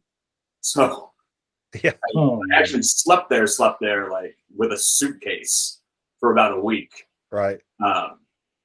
And Eddie and I were hanging out one night, and he goes, "You know what, Andrew? Never liked that girl anyway. Fuck her." That's awesome. But, the Limp Bizkit stories seemed to go viral once your book came out. It did, didn't it? I guess like the words Limp Bizkit hit some kind of algorithm. Yeah, That's an insane story, man. Yeah, you know what's cool about that is I wouldn't have known about that story if Fred Durst hadn't hinted at it when I talked to him. Mm-hmm. Like, I'll just tell it real quick if you want to do that. sure. Yeah. Yeah. Buy the book. There's plenty of other stories and photos. Oh, there's tons. It's good stuff. So I was at this little coffee shop in LA one day while I'm filming at 5150, and I'm talking to my friend Chino on the phone, and Chino's a singer in Deftones. And I see Fred Durst in the coffee shop. And at this point, I'm still trying to get my foot in the door in music videos. And I know that Fred Durst and Chino know each other, and I know that Fred loves Deftones, and they've known each other for years. And I said to Chino, I was like, "Hey, man, like Fred Durst is here. Should I go say hi?" And Chino says, "You want to direct music videos?" I said, "Yeah." He goes, "Then you might want to go say hi to Fred Durst, you idiot." and Chino says, "Tell him I said hi." So I walked up to Fred, and I was like, "Hey, man, I was just on the phone with Chino." He says, "Hi." I said, "I'm Andrew Bennett. I directed Digital Bath, and I did this and this for Deftones." And Fred goes, "Oh, man, I love that video. You did the film. You did the documentary that never came out, right?" And I said, "Yeah." He goes, "What are you up to now?" And I said, "It's kind of hard to explain." I said, "I'm documenting Eddie Van Halen all the time. And he kind of smiles and goes, "Cool, man. Eddie jammed with us once. Tell him I said hi." And then he just walked away. Like, that's some normal shit to hear.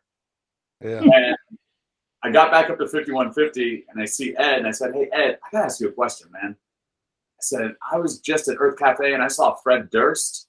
And he goes, "Oh, told you I jammed with him, didn't he?" I said, "Yeah." And I said, "Say it ain't so, Ed. Did this really happen?" He goes, "Oh, yeah, I jammed with him." Then he kind of squints at me and he goes, "Oh, he didn't tell you the rest, did he?" And I said, "No." He goes, "Let me tell you the rest, Andrew." And he proceeds to tell me how he's at this party one night and Fred Durst is there and both of them are talking with Jimmy Iovine, who I think runs Interscope Records or something. Big heavyweight label dude. And at the time, Limp Bizkit was doing this thing where it's like anybody can come audition to be the new guitar player in Limp Bizkit.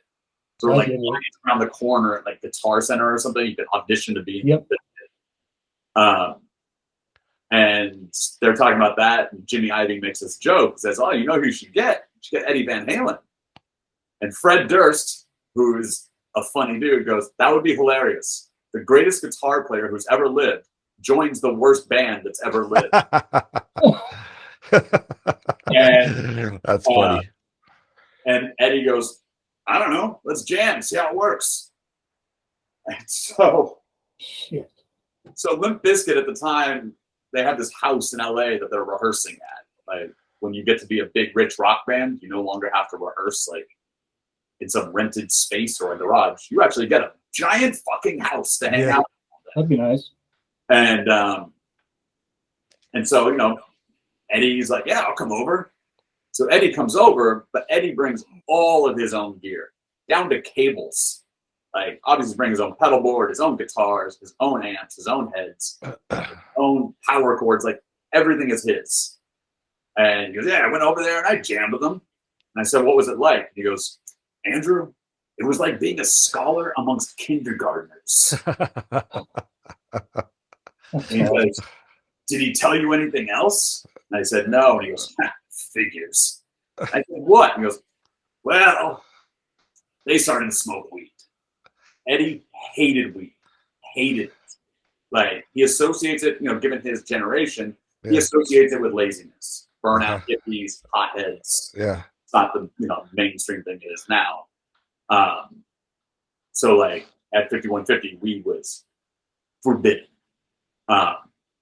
which really sucked for a 25-year-old hothead. But so he goes, "Yeah, they started smoking weed. I was getting a little contact high, so I just left." He said, "But I forgot to take my gear with me." He goes, "So I called Fred 3 times. I left him 3 messages about where's my gear. I want my gear back." And finally, I just said, "Fuck it. I'm tired of waiting." So I got in the Hummer, Andrew. Now the Hummer looks like a Hummer, but it's bigger and wider, and it's made by Lamborghini.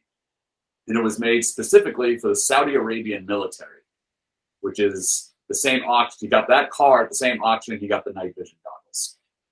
The Hummer actually has the machine gun turret on the back, just not a machine gun. But it's not street legal. No, it is not. Yeah. But as a cop once told me about Eddie, there's nothing illegal in the world for this man. And so he goes, "Yeah." So I got in there. I drove over to that house. I started banging on the door. And Fred answered the door. And Andrew, I just took a gun. I put it to that stupid red hat of his. And I said, "Where's my shit, motherfucker?" And this guy turns around and starts barking orders at his assistants to go get my gear. So I cocked the gun and I told him, "I didn't call them. I called you. You carry it out." So if you were driving through Beverly Hills on this lovely afternoon, you might have seen Eddie Van Halen standing outside in front of his military assault vehicle, holding a gun pointed at Fred Durst as he walks back and forth from the house, carrying every amp, head, cable, pedal board, and loading it into his car. Wow. But yes, that story got some traction, and one day a reporter asked Fred Durst about it. They said, you know, there's this book, Eruption in the Canyon. There's this story of Eddie coming over to your house and this and that. They go, did this really happen? And Fred said, every word, it is true. And I was like, thanks, Fred, for not trying to, like, I don't know, throw me under the bus at the same time. Save face and throw you under the bus. That's crazy, man. That's for not being a dick. Yes. For people that don't have the book, that's another reason to get it. Those little stories like that are, you know, spread amongst the book, but it's the inside stuff that the big Van Halen fans crave that they don't get, and that's what you captured, both, you know, in literature and photos. People can read about it, and then the photos are a whole different thing in my mind. I mean, you could honestly, sounds like you could own photo books just from what you have in your library. I mean, there's amazing stuff. That's been brought up that I should go do just a photo book. I just want all the photos. Again, here comes the perfectionist that Eddie grained in me. But I was never there to take photos. Like I said, I was shocked that I had all of these photos. Yeah. Right. So yeah, but it's worth another dig through the folder to see if I can, you know, at least find another 100 that I can stand behind. Yeah. But yeah, but as far as writing about my experience, I think this book is it. Yeah, it was well written, and like you said, like the laid back personality of Ed, but also like the extremely hard worker, and then, you know, the entertaining stuff. You know, while him and his brother loved each other and most days were great, there were days that were not so great. But those stories aren't like, look at this detailed fight between Eddie and Al. You've read that story. I think that story's hilarious. Yeah, it's They get in a fight. Totally crazy. Yeah, and then like the one thing I stayed away from was every story in there, with the exception of maybe like one or two, is actually on film. I actually did film this. You know, there's a story in there that he talks about maybe a bad night he had with Sammy. That's actually on film. Which I gotta ask you, Andrew, and I'm sure there's legalities and stuff, but are we ever, is that whole thing, the vault thing? I don't want to call it the vault because it was called the vault when you were told it couldn't come out. Will your project ever come out? So I did do this thing, or I called it the 5150 vault. And let me give you a quick little backstory if we can, because sometimes I get asked about this. So as you see in the book, I was never paid for my time at 5150. And I put that kind of on a lot of other people that aren't Ed. Ed's job is to play music, not handle who gets paid and if they've been paid, etc. So I have no ill will towards Ed. But so I never got paid. And I was never going to get paid. And then one day I find myself in a very random situation.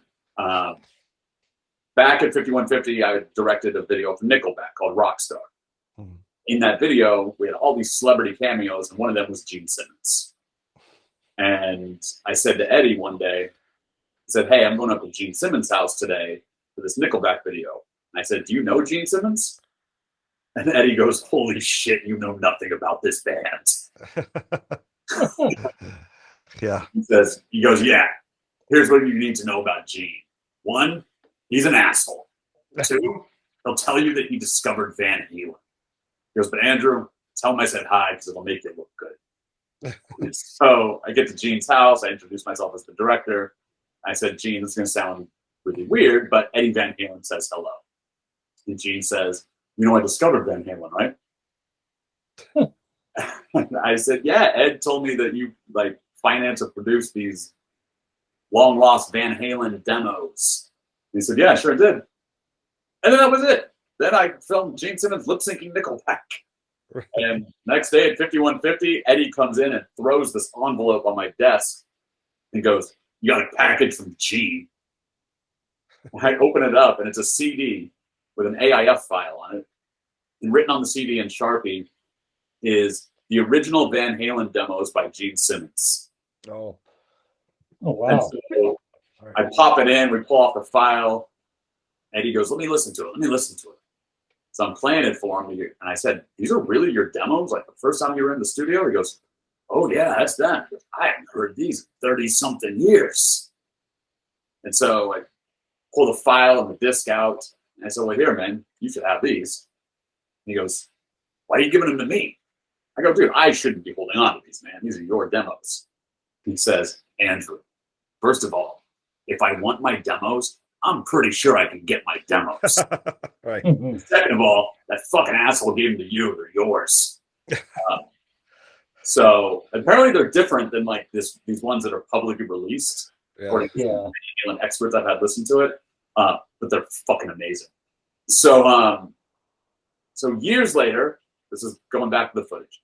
Years later, my friend gets invited to a Kiss rehearsal at this little shitty rehearsal stage in Hollywood.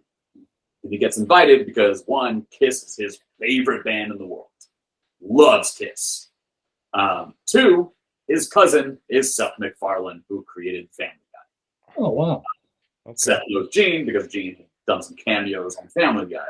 Right. And so, as a gift to his cousin, he hired Kiss to go to this rehearsal space and run an entire greatest hits set for his cousin. Wow. So I got to this little tiny practice room, and it's myself, my friend Tim, Seth's sister, and that's it. Yeah. And we sat there, and Kiss played all the hits. Obviously, no makeup, you couldn't do pyro in this room. It just stripped down Kiss. Right. And if you're wondering, it was fucking awesome. Oh, I bet, man. But afterwards, Kiss is signing all this stuff for Tim, taking some pictures with him and being relatively nice. Paul Stanley was kind of a dick, but we've all been a dick on some day at some point in our lives. And plus, Paul Stanley was like, this is stupid. Why am I here?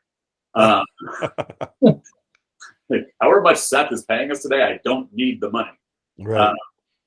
But Gene Simmons loves to chat. And so we're chatting with Gene afterwards, and my friend goes, you've actually met Andrew before. And Gene says, oh yeah, how's that? I said, you're in my Nickelback video for Rockstar. He goes, oh yeah? He goes, that video was a hit, wasn't it? I said, it was, Gene. I said, as a matter of fact, when iTunes asked which image to grab from the video to use on the iTunes store, I told them that if you wanted to make money, you use Gene Simmons. And he goes, taught you well, young man. And he goes, wait a minute. I know you. I said, yeah, we just went over that. He goes, oh, no. You're that young man that filmed Edward. I said, I am that guy. He says, Andrew, let me ask you a question. How'd that work out for you? I said, he never paid me and he put a gun to my head. And she goes, well, it sounds like Edwards. Really? Yeah. And then I kind of tell Gene the story of how I never got paid and this and that. Yeah. And Gene said, well, let me ask you a question, Andrew. Who has the footage? And I said, I do. And he said, does Edward have a copy? I said, no, he does not. And he just put out the Kiss Vault at the time. Yeah. But a shit ton of money, you got a shit ton of experiences. And he says, well, Andrew, it sounds to me like you have a vault. And he plugged this idea in my head, and at the time I'm super broke, still super broke, but really, really broke at that time. And hadn't dealt with my resentments, as they say in AA. Yeah. Most of them, but the people who owed me money, I still had a chip on my shoulder. And so I created something called the 5150 Vault. And it was like portion of a rehearsal, a couple other video clips, some photos, and some music. Van Halen, the three guys, recorded every rehearsal at 5150. Like, John, I sent you some stuff. And they just play all the hits with no singer, recorded straight to the 5150 board. That shit is amazing. So I sold it. I put it out there kind of quietly. It was $500. I was very committed to, I will only sell as many until I made the money that I was owed. I'm not trying to make this my life or profit in some shitty way. I just want to make my money back. Needless to say, that was a very stupid idea. Oh boy. Very stupid. I only sold about 7 of them. I was really discerning on who got one. To get one, I needed to know who you are, where you live, pictures of your family, where your children go to school. It's like this whole mob thing, dude. Yeah, it was. Hey, man, I lived in Brooklyn for a very long time. I made some friends and took advice.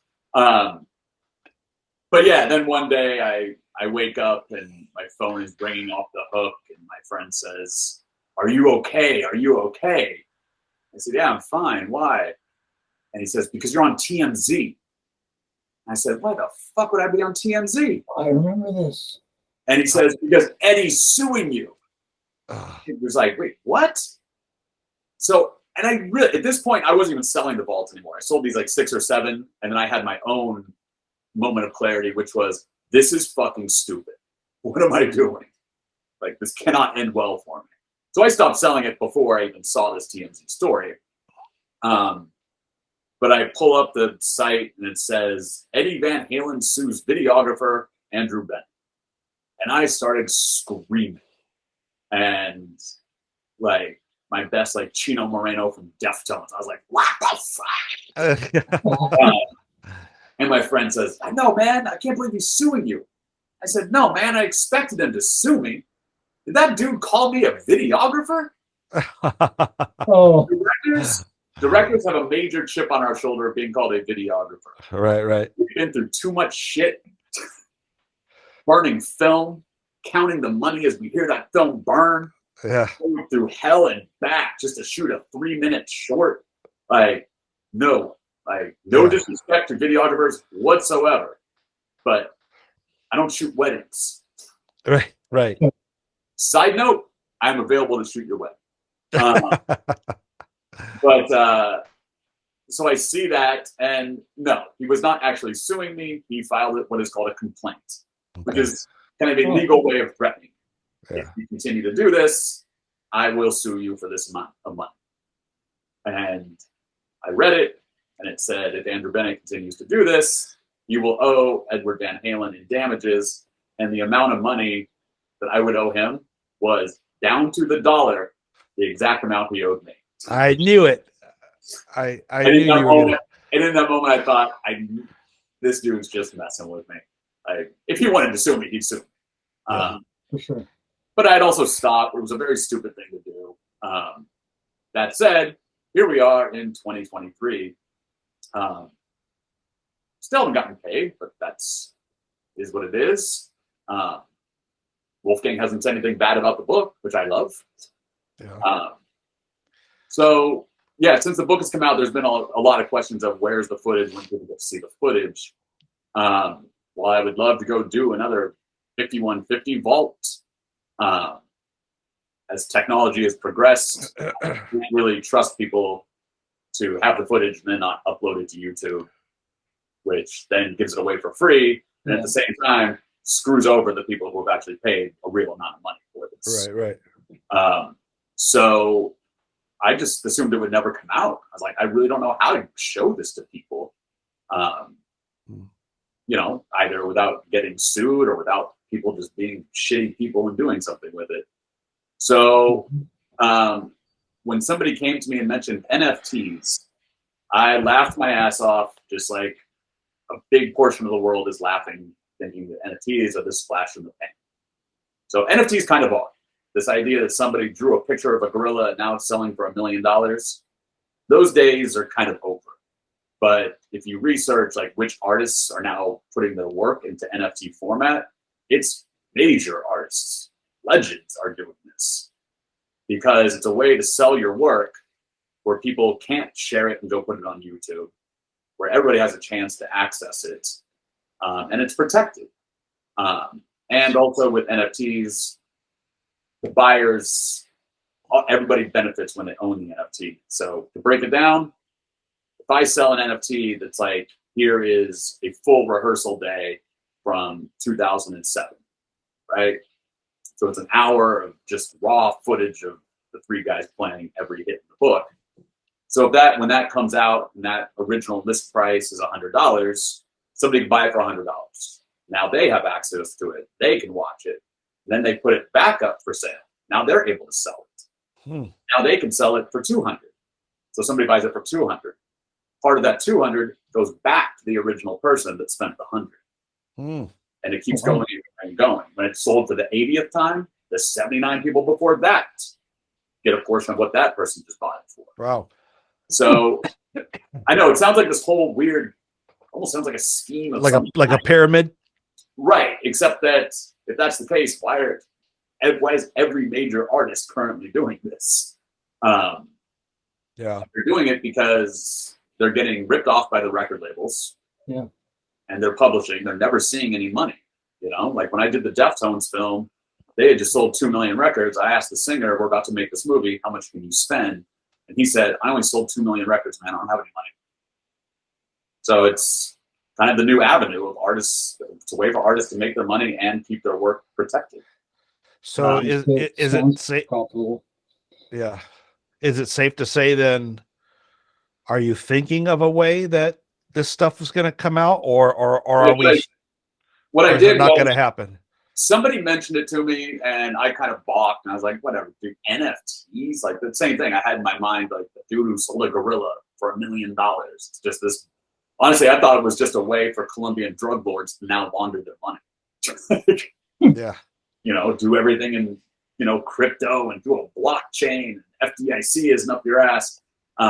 But no, the blockchain where all this crypto lives is all very, very regulated. Not as much as American. It's regulated. So I balked at it. And then one team of guys who do NFTs approached me, and they were interested in doing the whole packaging and getting it out there. But they weren't huge Van Halen fans. Not that that was the criteria, but it would be nice. Because what I really want is, do you respect this band? And specifically, do you respect Eddie Van Halen? Mm-hmm. Because over the years, there's some footage that's not very flattering of Eddie. And that's what I was going to ask too. If something ever comes out, is it going to be like a commercialized, this is us rehearsing, or is it going to contain that, we'll just call it the deep, dark stuff? Well, no, like what it'll contain is like, so like the rehearsal footage, we'll keep it really raw. Yeah. Like even when the camera moves and resets, like we're not going to edit that out. Yeah. Like, so you get to see the like in between chat between him and Al, and him talking to Wolf, his reaction to Wolf, the small talk. But like the stuff from 04, that's really, really dark, where he's really going off. Yeah. My apologies. No. Yeah. Well, there's nothing to apologize about. I don't think so. I don't think that's the way he should be remembered. And also, he wasn't sober in 04, and that's it's one night out of his life. That's it. One night, one moment, 19 years ago. Yeah. But if it comes out, it'll become now fact. This is how he always felt about Sam and Mike. It's that's a great point. True. That's how he felt that night. That's a great point. And I don't want people to see that. There's all this other great footage of like him and his son and his brother playing teacher at 150. Like people would rather see that. The same way with my book. I think people would rather get an idea of what it's like to be there than hear a bunch of gossip. Yeah, for sure. At the end of the day, it's just about respect. And with NFTs, I can do that. And so they're premiering at South by Southwest next month. Oh, wow. And what we're going to do is, so there's like a pre-sale on NFTs. So like the price they come out at, right away, people are going to start reselling them. They're going to go and now they have access to the footage. They can watch it. Now they're going to put it back up on the blockchain and put it back up there and make their money back. But before the public has access to it, what we're going to do is send out an invitation to everyone who bought the book. So they get first dibs. Oh, sweet. So, that'll be really neat, man. But one of them is coming out and it's $100. They can get it at $100 before it's premiered instead of $2,500 3 months from now. Yeah. And yeah, at the end of the day, man, I just, all I've ever wanted was to make my money back. Like, whatever. Yeah.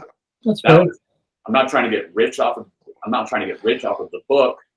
I'm in debt on the book, but I'm not trying to get rich off of the Van Halen or Eddie Van Halen's name. Yeah. Proof of that is because if you were, I mean, we could be having a different type of discussion right now. You could actually say, oh, that's going to be, well, maybe you don't even have to say it, but in your mind, knowing, you know how much money I can get for that footage of Eddie saying this or whatever at the dark time, but you're not that kind of person, thank God. And so in the It's About Time video, there's a really dark moment at the end where he says something to the camera. And that comes from a clip that I believe my friend Aaron called 3 Minutes of Darkness. It's dark. It's talking about his life. He's talking about, it's dark. And he's really, really emotional. But TMZ called me about that. They said, hey, we saw this music video. At the end, it looks like Eddie was saying a bunch of stuff. Like, we'd be interested in buying it from you. And I said, well, I would never sell that. But why do you guys want it, out of curiosity? And they said, because it's Ed in his darkest, most fucked up time. See, the garbage. And I said, well, you know what? I'll tell you what. I'm just going to tell you what Eddie would tell you. And they're very intrigued. They're like, what's that? And I said, go fuck yourselves. I don't know. Beautiful. Nice. Good for you, dude. Again, it's kind of like getting sober. It's like just the shit you're supposed to do, man. You know, the dark stuff, like, it's just not how we should be remembered, man. That's a phase we went through. I would hate somebody to write a book about me in 2013. Yeah, it'd be an awful portrayal of myself. Yeah. But really, it's just been about respect. And with the NFTs, I can do that. With the NFTs, I can choose what goes on here. The first people that have access to them are real fans, not the people who will go buy up all these NFTs. Like, they go to South by Southwest and they're selling like X amount of NFTs. They're expecting them to sell out like at South by Southwest because people can buy them right on the spot. But yeah, man, like, it's not fair that I sit on all this footage. Like, yeah, all the good stuff of them playing and all that. I mean, it'd be awesome to see. We'd love for you to tell us when that's going to happen, or if it's going to happen. Yeah, no, you guys will be one of the first people I hit up. That'd be so cool, man. God, that would be so cool. And then the guys the team I ended up going with, I went with because the guy who heads it up is actually the son of a producer who gave me my very first job ever. It was kind of kismet. Like, one, I know you're vouched for. Your dad is a stand-up guy. His family and lineage is doing very well. He doesn't need to scam anybody out of money. Yeah. And they're really smart guys. And despite the fact that these guys are, like, I believe 28, 29, they know they're Van Halen. Like, they respect rock and roll. Yeah. And they know a lot about Van Halen, and they have no interest in putting out anything that's not Eddie at his best. Yeah, that's great. So I like that. That's cool. I got to just say really quick too, like, all respect to the Van Halen family, and however it was that you landed in your situation. I'm just going to be very brief about this, about you not getting paid. All I'm going to say is 2 words: not cool. That's all. Yeah. That's all I could say. Yeah. I really mean that. I really feel for you. I think it's anytime I think about that, my jaw just always does the same thing. It just jaw drop. But it was not cool. That is a good way to put it. It was not cool, but that's rock and roll. Shit happens. Yeah. I could say it differently. Well, you could have had cheese and crackers. Yeah. Well, I do like to put this out there too when it comes to like I like to put this out there when it comes to the footage too. Was like, I have a copy of the hard. I'm the only one with the hard drive. Like, Wolfgang doesn't have it, so I don't know how much stuff Wolfgang watches or hears. But I always like to put out the message to Wolfgang that there is a hard drive sitting here. It's for you. You don't have to pay me for it. You could pay me for it, but ultimately, like, I'm trying to do the right thing on a lot of things. Like, that's Wolfgang's life. that's his family, that's his experience. That was a huge monumental part of his life. So if Wolfgang ever wants to call or drop an email, he can have the hard drive, no questions asked, don't want anything from it. Nice. Yeah. That's awesome. Buying lunch. Yeah. I can tell you, if I was Wolfgang and I knew all about you and the book and the footage and all that stuff, when the time is right, because I also would want it to be done right, I would want to work with you to put out this wicked ultimate Van Halen box set of not only maybe vinyl and discs, but DVDs and or whatever of that footage, man. It's like if I was, but I'm not. Well, that would be a lot of fun to like team up with Wolf, hang out for a few days, go through all this footage and reminisce, and let him pick and choose what he likes, and honestly put out a vault. Like, you know, yeah, we didn't get to talk about it much, but you had a what the book sounded like you had a pretty decent relationship with Wolf. It's like I haven't spoken to Wolf in 15 years. But at the time, you know, at the time, like what was cool is at the time, him and I were kind of the closest in age as far as like, people who could bond. Yeah. Like, Matt Bruck never had like hangout time or small chat. Matt Bruck worked 18 hours a day and was busy. And Eddie's practicing, but even when Eddie and I are hanging out, like there's still this age gap and he's embroiled in his life. Whereas with Wolfgang, we got to like race golf carts around. Yeah.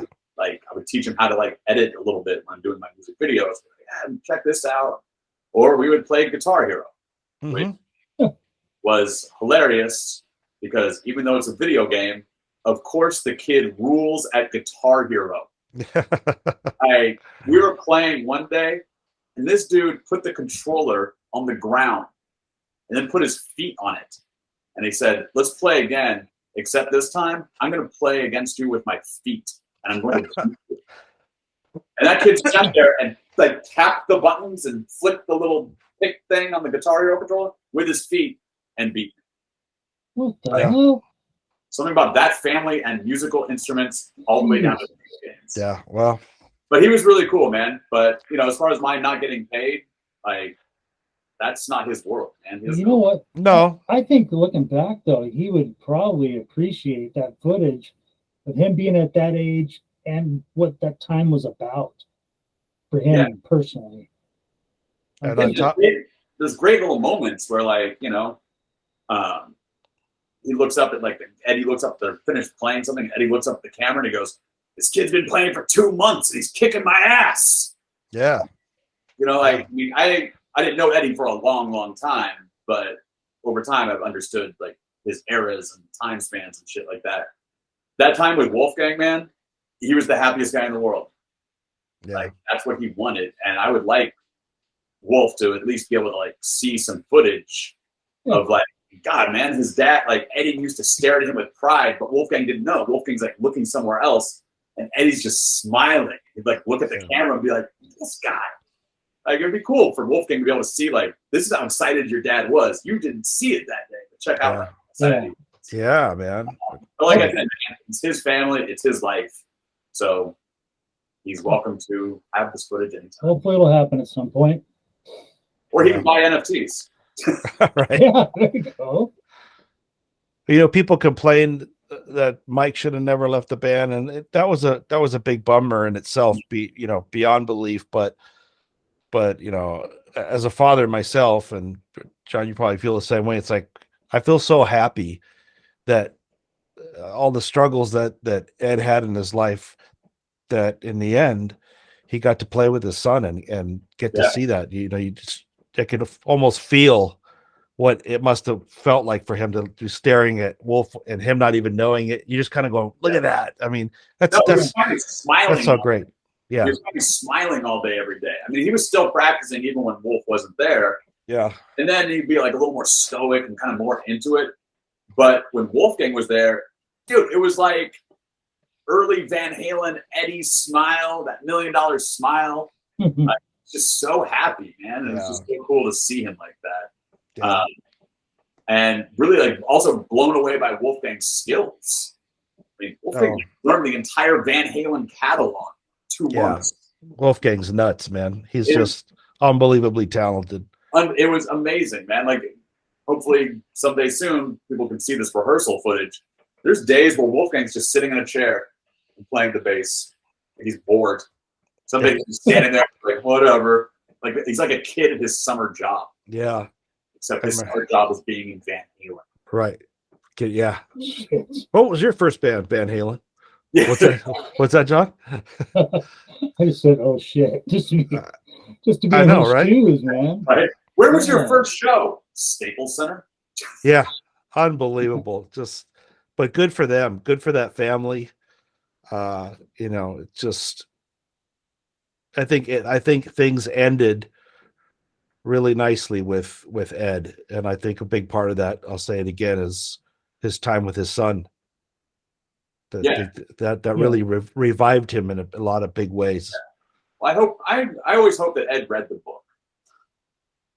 You know, I wouldn't doubt it if Brooke bought it. I would imagine that between Matt and Wolf and Ed, somebody read it. Somebody had to have read it. You were there at their house, man. Somebody got wind and said, "Dude, we got to pick this thing up and bring it to the home." But you know, the fact that nobody has sued me, and you know, Wolfgang's obviously very vocal on social media about things and people he does not like. Sure. And he hasn't mentioned me, so it's kind of like it's almost the fact that he said nothing is a huge compliment. Right. Yeah. But I hope he liked it, man. You know. I don't know why. I got this funny feeling. I have a really funny feeling. My intuition tells me that sometime, I don't know when, but I feel like you and Wolf are going to connect. I hope so, man. I would love to just hear about that dude's last 15 years. Yeah. I mean, and whatever the outcome is going to be, if it's just you handing him handing something over to him or something comes of it, I just have a feeling that's what's going to happen. But yeah, no, dude, it would be so cool to team up with him, like put some footage together and maybe like sit down him and Maddie and Al and have them reminisce about that year, 06, 07. Yeah. We don't have it up there to really make like a documentary feature film.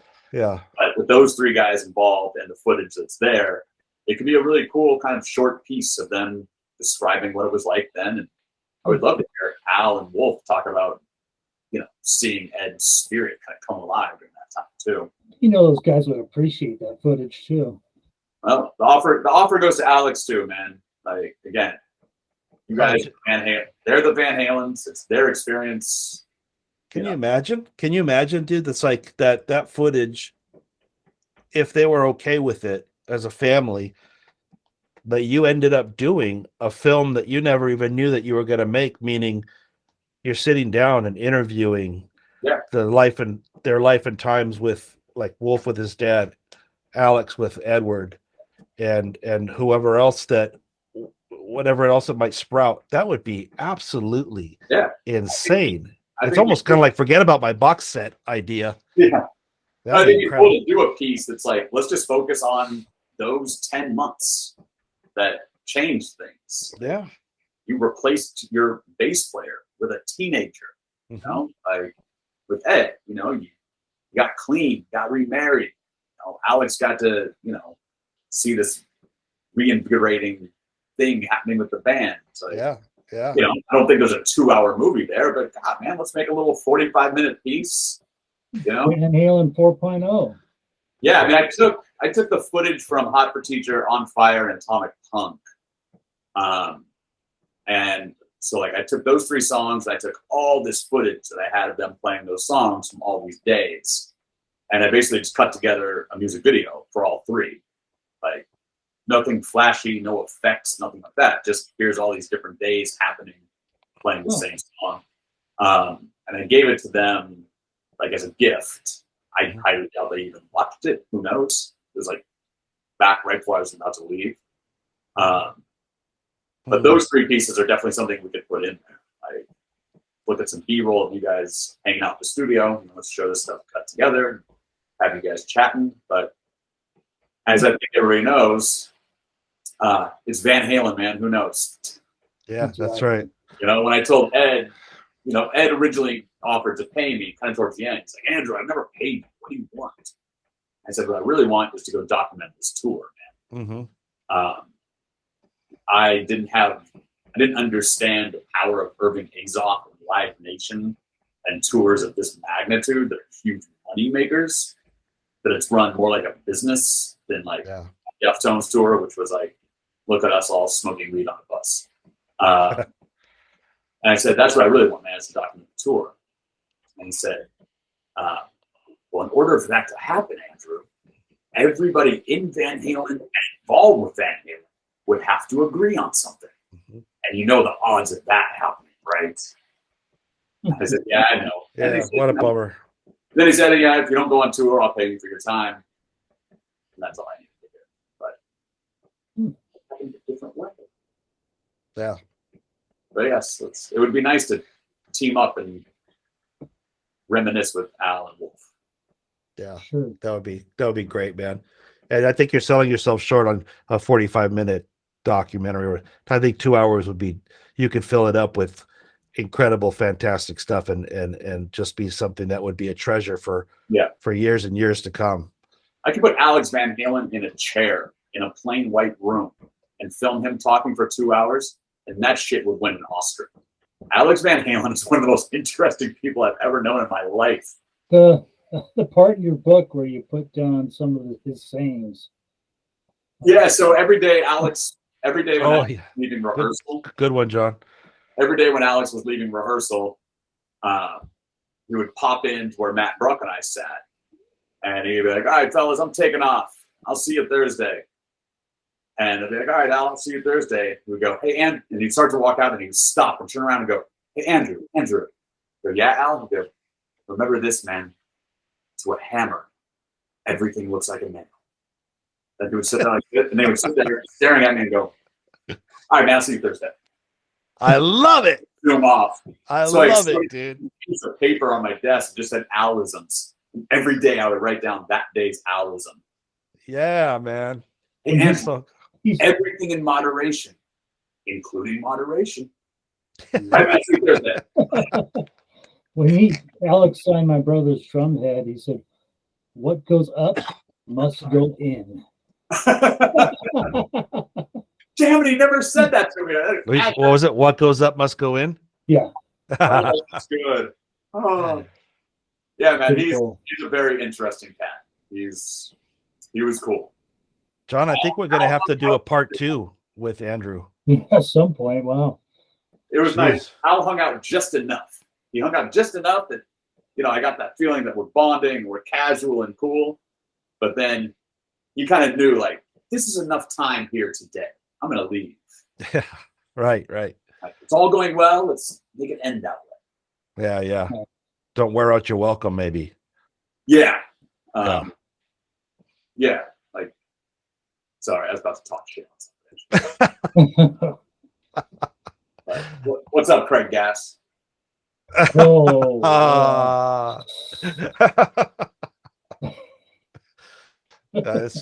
This is great stuff, man. I'm having fun with it. I think, if you ever have a chance to put out, even share some of your pictures, like if they had a watermark or something, people would probably shit their pants just knowing some of the stuff you captured. I don't think they realize what is in that book. I mean, some people are hesitant to pay, $50, $60. It's like, dude, you're getting more. I mean, it's getting more than what you paid for. Yeah. The book is priced at $51.50. Yeah, which is awesome. I was going to do 50, but then I thought the extra $1.50 was worth it. Oh, I think that was cool. I will say though, again, when I got my book, I was like, all right, $51.50, blah, blah. And I opened it and I was like, cool pictures. And I go, interesting paper.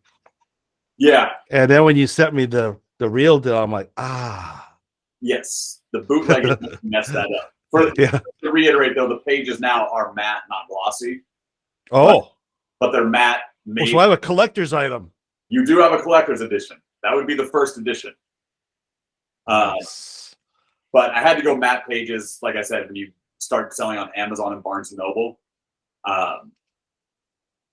finding like print on demand with glossy pages is not possible. Like Amazon doesn't do it, Barnes and Noble doesn't do it. Jeez. Huh. So again, unless you have the money to go supply Amazon with 1,000 or 2,000 units just to start, It's a tough racket. yeah, and also like for what it's worth, the books are printed here in the States. Like I'm not buying cheap Chinese shit, Yeah. having it sent over in a white building. Yeah. That's cool. So yeah, we stuck with quality. Well, I hope I see you sometime so you can sign it, man, to make my collectible extra collectible. I love it, man. So cool. We'll have to do a little viewing session to give you guys a sneak peek at what the NFTs are going to be. Oh, so you can check out, That would be awesome. That would be freaking. Shredding Hot for Teacher with no singer on a Tuesday afternoon. Shit. Come on. Sean goes, shit, man. My nipples. Yeah, I mean, it's no disrespect to Dave, but when I got to hear like these Van Halen tunes, I mean, especially the big ones like Hot for Teacher and Panama, like when I got to hear these with no singer, there's almost these little these little tiny parts where you're like, I didn't hear that before because somebody was singing, even though they were singing great lyrics and they're great. Yeah. You were still kind of singing over this little thing that Ed did right here. Yeah, yeah. And the audio, like I said, is recorded straight to the board at 5150, and it's all uncompressed audio. Like one day's rehearsal, I think those file sizes were like 9 gigs for 18 songs. Yeah. Gosh, dude. But yeah, the audio is awesome. Like John, you got to hear some stuff. Yeah, it's clear as day. It's great. Got the chills just thinking about it. Or maybe that's my cold. Through the board. I mean, you're hearing them play, straight into the board. So yeah. And that stuff gets included with the NFTs as well. Like the NFTs, everything from footage to photos to music, and it's just the best way to get it in people's hands. Like, cool. Like I said, I've never wanted to like get rich off of this 1 year experience, and so, but I've always felt like shit when people were like, "When do we get to see some footage?" And I'm like, I can't do it. Like. Yeah. You can't put it out because people will just end up ripping it and sharing it, or it'll start falling into the hands of for as far as like people bootleg. You can't bootleg an NFT. It's owned by everybody knows who owns that NFT. Yeah. You can't go put that shit on YouTube. Plus, you just spent good money. Why would you want to? Yeah. But it also just like it keeps it to the fans too. Mm-hmm. Like obviously people who invest in NFTs can buy it. But now it's like this really safe place for Van Halen fans to go get all this stuff I've been sitting on for 16 years. And it's only showing, Keep like us posted. when your friends would come over, they'd be like, "Can I just watch some Van Halen, man?" I have a friend in New York. He used to come by. He's a very large guy with a very thick Russian accent. And he would call me up and go, "Andrew, I'm in Queens. Can I come over and watch Van Halen?" I say, "Yeah, man, come on over and watch Van Halen." He'd come over and I'd set him up in this little office and he would spend 2 or 3 hours watching stuff and then get up and go, "All right, Andrew, thanks, man. I'm going to take off." There'd be like a couple $100 slipped under my laptop for the trouble. Oh, that's cool. I didn't have to take anything. He just wanted to view it. And then, when the bootlegger came out, and that was public knowledge about this bootlegger, that same Russian friend called me up and said, "Andrew, what is this? What is this with the bootlegger?" I said, "Yeah, it's this guy, blah, blah." He goes, "So you know who he is?" I said, I do. He goes, "Does he live in New York?" Yeah. I said, "He does live in New York." He goes, "Well, Andrew, give me his name. Just give me his name and his address." Yeah. I'm going to kill him. Well, that's what I said. With kindness. Well, I told him, I said, "Anton," sorry. I said, "Hey," whatever. I said, "Hey, Anton." Lamont. You said Lamont, didn't you? Yeah, I said Lamont. And I said, "Man, I don't want anything to happen to him. Like, nothing like that." He goes, Andrew. I swear that was one of the best lines I've ever heard. I wrote this shit down 3 years ago, still haven't forgotten it. He goes, Andrew, I am not going to kill him. I'm just going to make him wish he was dead. So yes, To be a fly on the wall. Oh my god. to damn the bootlegger, you're welcome, motherfucker. That's right. Oh, that Lamont, right, guys? That Yes. Lamont. Big dumb. But yeah, man, I just, I do want to share the footage with people. I do want people to see it. Yeah. Well, we're dying to see it. Brother, Yeah. I promise you, if I win the lotto tomorrow and money doesn't matter to me anymore, I'll just give it all away. Everybody, That would be nice. everybody gets some. Horrible pun. I feel bad for me. Keep us posted when you're ready to launch. We'll go ahead and promote the shit out of it. Yeah, I mean that's our plan. Is like that first week, just let people who tune into you guys, and especially going through the email list of people who bought the book, Yeah. like directly from me. People who especially man, when this book came out, people were going to this website that I make, not knowing who I am, not knowing who they're sending their money to. Everybody's used to buying things on Amazon and Barnes and Noble, sending their money to this random guy that they've never heard of. And honestly, man, that takes a lot of trust Mm-hmm. to do that. And so I just have respect for everybody who did that. And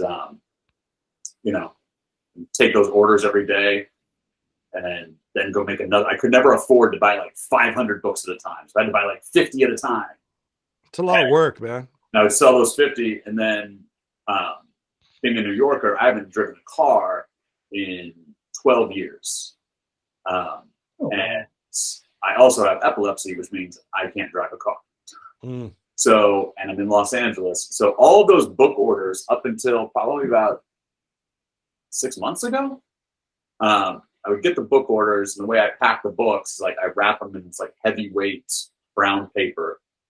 I tape that around the book, and I put it in a bubble mailer. I seal up the bubble mailer so it doesn't get dented or creased or bent or anything like that. Mm-hmm. And I had 2 big rolling suitcases. I would pack all these books in these suitcases, and you'd see me walking down Santa Monica Boulevard, pulling these 2 suitcases into the post office. And every time people would somebody behind me would see me with these 2 suitcases, they'd probably think that maybe I'm just shipping the suitcases. Then I open them up and I start stacking books on the counter. And they have to do them one by one and enter the information because I wanted tracking numbers for them. Right, Yeah. right. And a couple of times there'd be somebody behind me going, "Oh my God," complaining. And I would just turn around and go, "You should have got here before me, man." Right. Yeah. What are you gonna do? But to my credit, a lot of people I was like, "You should just go ahead because I'm going to be here for now." Yeah, yeah. But yes, those books were lugged up and down Santa Monica Boulevard in suitcases. Yeah. That's some weight. Dedication and the hard work, man. That's great. So the book is on Amazon and Barnes and Noble. But if you want to go to eruptioninthecanyon.com, I will take your book personally to the shipping place. Yeah. And You willing to sign it for everybody? and then we don't have to give Jeff Bezos $20 of our money. That's how much he takes per book. Yes. All the listeners out there, if you can go directly to Andrew. Canyon.com. And then if somebody wants me to sign it or anything like that, obviously humbled and happy to. Yeah. Nice. Cool. Well, you got any other questions, Marco? No, well, my question is, would you ever be interested in doing a part 2 with us? Oh, hell yeah, man. I've got plenty more stories to tell. And If you're up for it, we'd love to have you. Yeah. I love doing these too because obviously I love to tell the stories from 5150. The dudes broke in. Yeah. We didn't get into Ed jumping on Al's porch, but that's a good one. Yeah, we just scratched the surface today. We have a lot of ground to cover still. But it's also nice to talk about this Eddie the man that I hung around with and shot the shit with. Because I get to talk about this man who was a genius, guitar, musical genius, but also one of the coolest, most loyal, dedicated dudes I've ever known, and humble. Yeah. Super humble. Yeah. Yeah, and I have friends who book, one directing job on a Ford commercial, Then they're strutting around town like they're Martin fucking Scorsese. Yeah. And, you know, meanwhile, here's this genius living up on the hill who's more down to earth than most of this town. Yeah. You know? And I will, you know, I'll wrap it up with this, but like Eddie didn't like to go out much. One, because he just wants to be at home playing guitar, and two, he was never really big on the famous thing. Like the quote on the back of the book. But when we did go out, like to a grocery store or a couple other places we went to, everybody that stopped and freaked the fuck out at Eddie Van Halen in the parking lot at the grocery store, Eddie would stand there, man, and wait for them to like get it all out. One time a guy came up to us and he's just going, "Oh my God. Oh my God." And he's looking Eddie like up and down, like, is this real or is this a hologram? And the guy's freaking out, and Ed just leans over to me and he goes, "This stops eventually, Andrew. You'll see." And he stood there. And he let the guy keep doing it. And the guy's just like, "Oh my God, you're my favorite guitar player ever. I love Van Halen." And he's like, "Thank you, man. Thank you a lot." Like, not just like, "Thanks, man," but like, "Thank you." And he would put like his hand on his heart. "Thank you, man. I appreciate that." And, you know, they had something for him to sign. He would sign it. Most of the time it was grocery bags, because people weren't exactly going to the store with their Van Halen vinyl. One time he autographed a guy's hood on his car. But he would stand there, and then instead of just like handing them the pen and walking away, he would hand them the pen and then hug them, and then he would thank them, and then leave. Yeah. And the first time this happened, we went back up to the house. We're coming through like the gates of the main house, and I'm talking about this interaction in the parking lot. I said, "Man, that's really nice of you to like just stop, genuinely talk to people, you know, show them some love."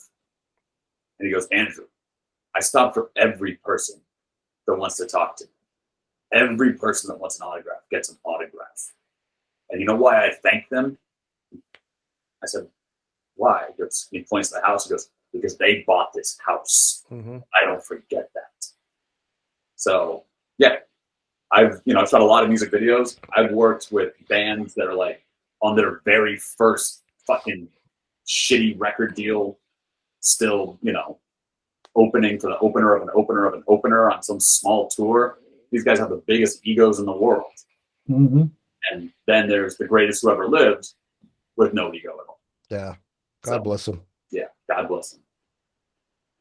Well, thanks so much, man. It was such a great time with you this afternoon. And thanks, man. I had fun. Like, I loved it. On and on about the man all day. The three of us can, but don't challenge us, dude. We're gonna be like John's like, "Oh, you want to go on and on?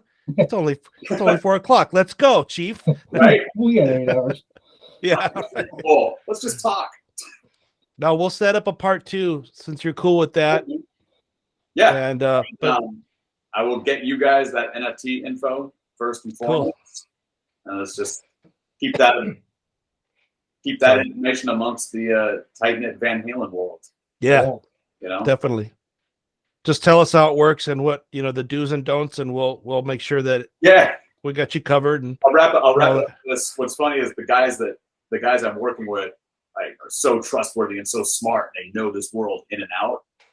And I was telling them, I was like, "You guys know this stuff like the back of your hand, but the rest of us, i.e. anybody older than 28, doesn't really understand this NFT world, man." So when it drops and people get the access to buy it, he's actually written up like this 3-paragraph, like simple description of this is how it works. Boom, boom, boom. So yeah. Okay, cool. Everybody, that sounds great. Everybody over 40 will understand. Awesome. Right on. Appreciate it, Andrew. Yeah, man. Thank you so much, dude. It was a blast. Thank you so much for your time. Really appreciate it. I'll talk to you guys soon. Okay. All righty. Okay. See everybody. Thanks for watching Guitars, Gear, and Geeks. Have a good one. Ciao, bello.